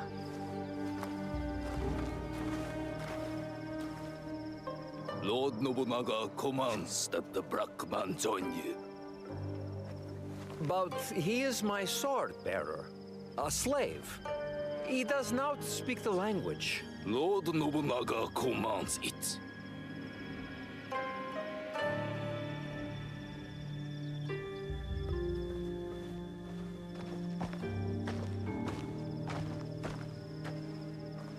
Devia ter deixado no porto. Ou flutuar no mar onde te encontramos. Deus ajudar-nos-á nesta situação, Padre Valha.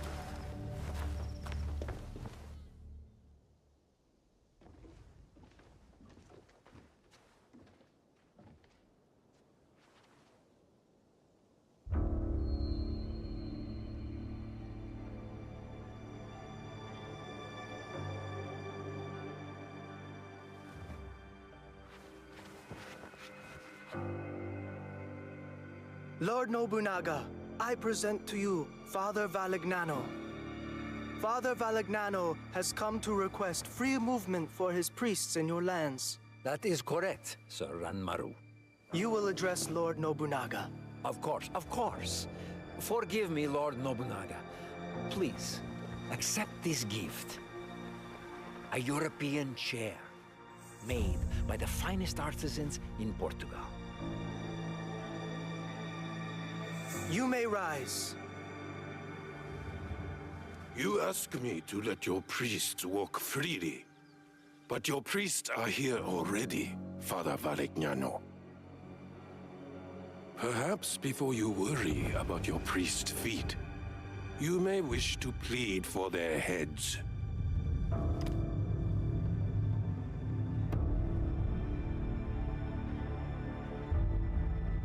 Your black man has the instincts of a warrior. As he realized the danger you are in, His eyes found every thread in the room. I'm sorry, Lord Nobunaga. He does not understand us.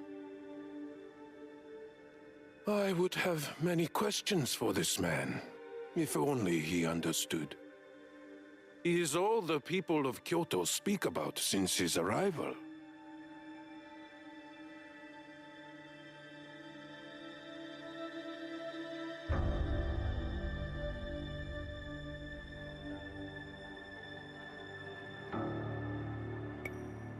Lord Nobunaga, I do understand you.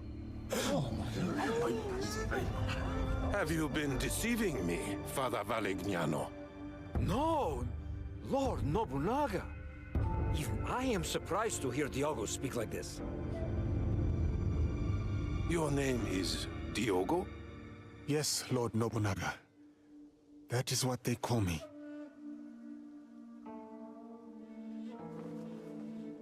Lord Nobunaga would like to speak with Diogo. Alone.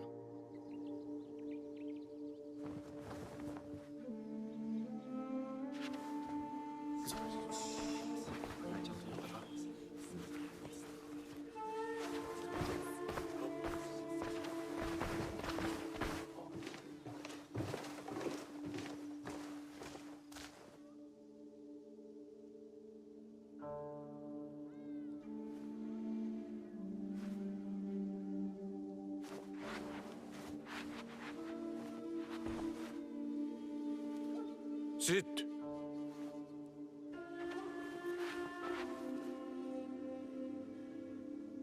Has your skin always been this way?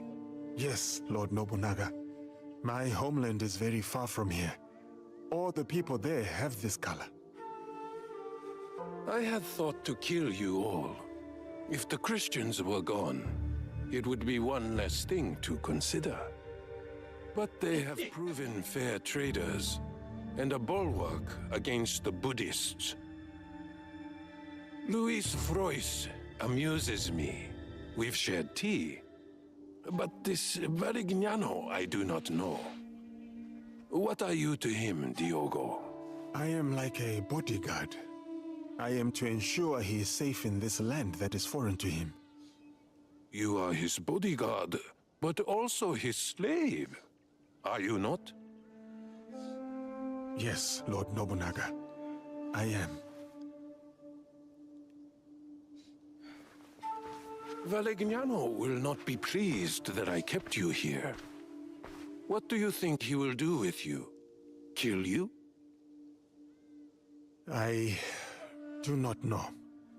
I have been subject to worse men, and I yet live. These worse men? Who are they?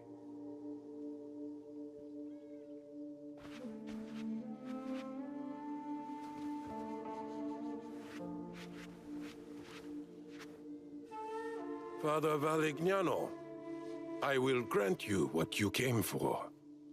Your priests are free to move in these lands. Thank you, Lord Nobunaga. You will not... But your servant, Diogo, stays. He may yet prove useful to me. Ah. Very well. Though he is good for a little more than bearing your sandals. Under me, sandal bearers become lords. I see potential in this man. A warrior whose spirit can inspire armies. He will be tested. He may become a legend. Or he may die. This memory is fractured. What was left, it trails off into infinitesimally smaller fragments. I'll fast forward you to the next reassembled memory. One moment. The integrity of a memory can be tampered with. There are a variety of reasons. Viruses, data corruption, environmental disturbance. But sometimes it's because she doesn't want you to see them. Who is she? 6 months later, September 1581.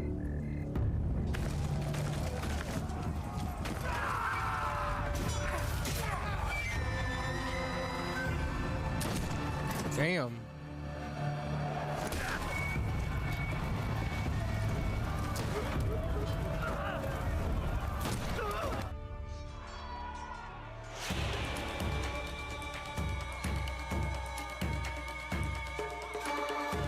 Gameplay?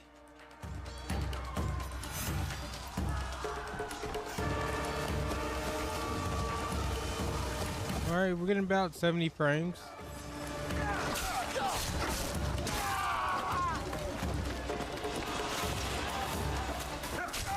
Oh shit. Hey! Who do you think you are?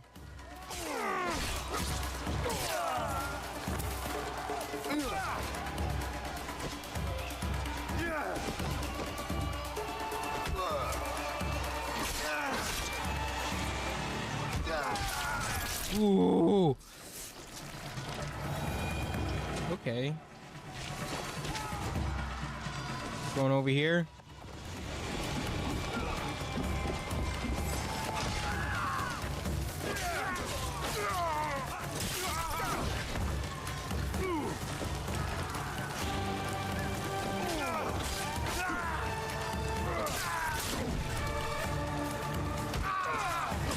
Damn. He's just chopping them down. Oh my god. Brutal.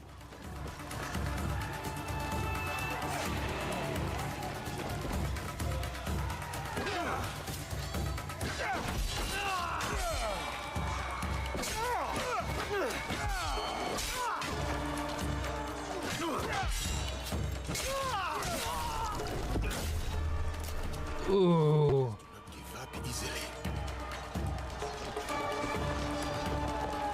I will say it does look nice. All right, where are we going? Over here? Oh, another one? You want more, brother?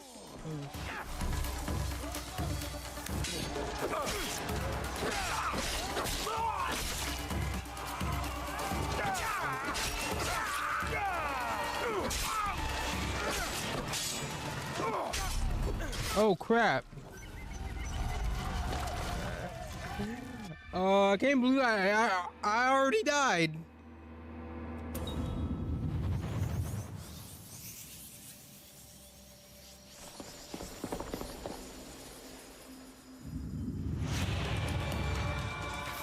These villagers do not give up easily.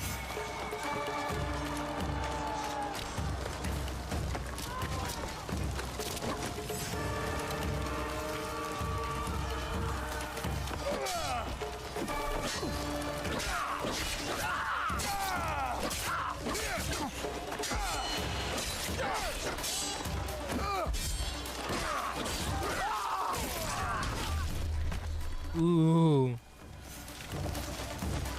Where am I going? Over here.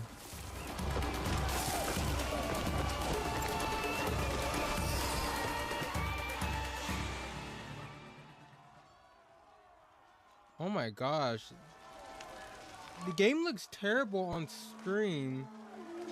Can you feel the breeze, Yasuke? It fans the total destruction of Iga. I don't know, I might have to play this Monday, try to figure out. Maybe I need to update OBS. At your command, my lord. What is it? I've never fought a battle like this. So many lives. Ever the righteous man.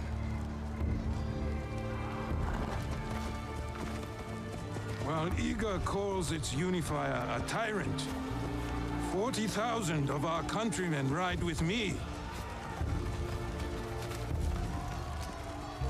Is that tyranny, Yasuke?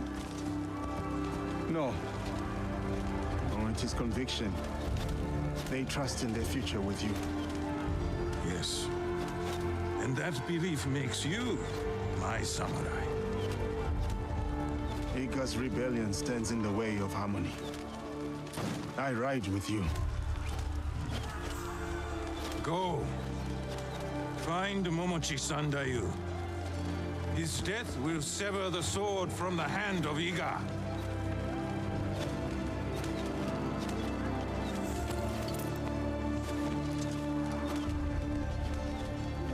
Watch your fires! The wind will spread them! Arrows! Watch yourself! Like, see, like this looks fine on my screen. What the hell? 'Cause I'm just going up here.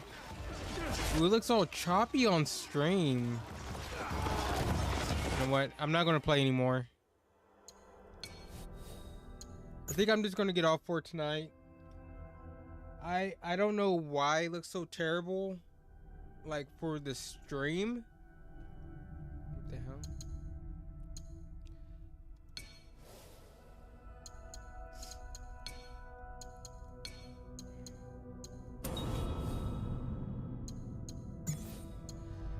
We might just start over.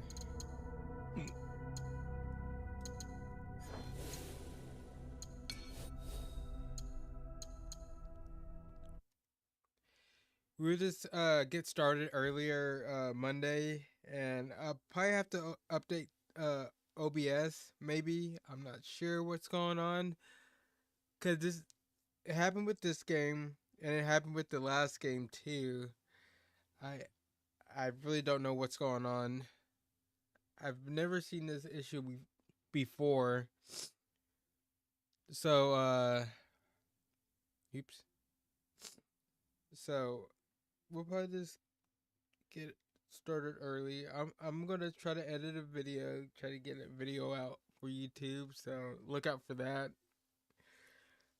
Oh, and plus I really don't feel that great. I don't feel like 100%. But with that said, I'm out. Everyone have a good night or day, wherever you're at in the world. Take it easy. And please don't do anything crazy, okay? Peace.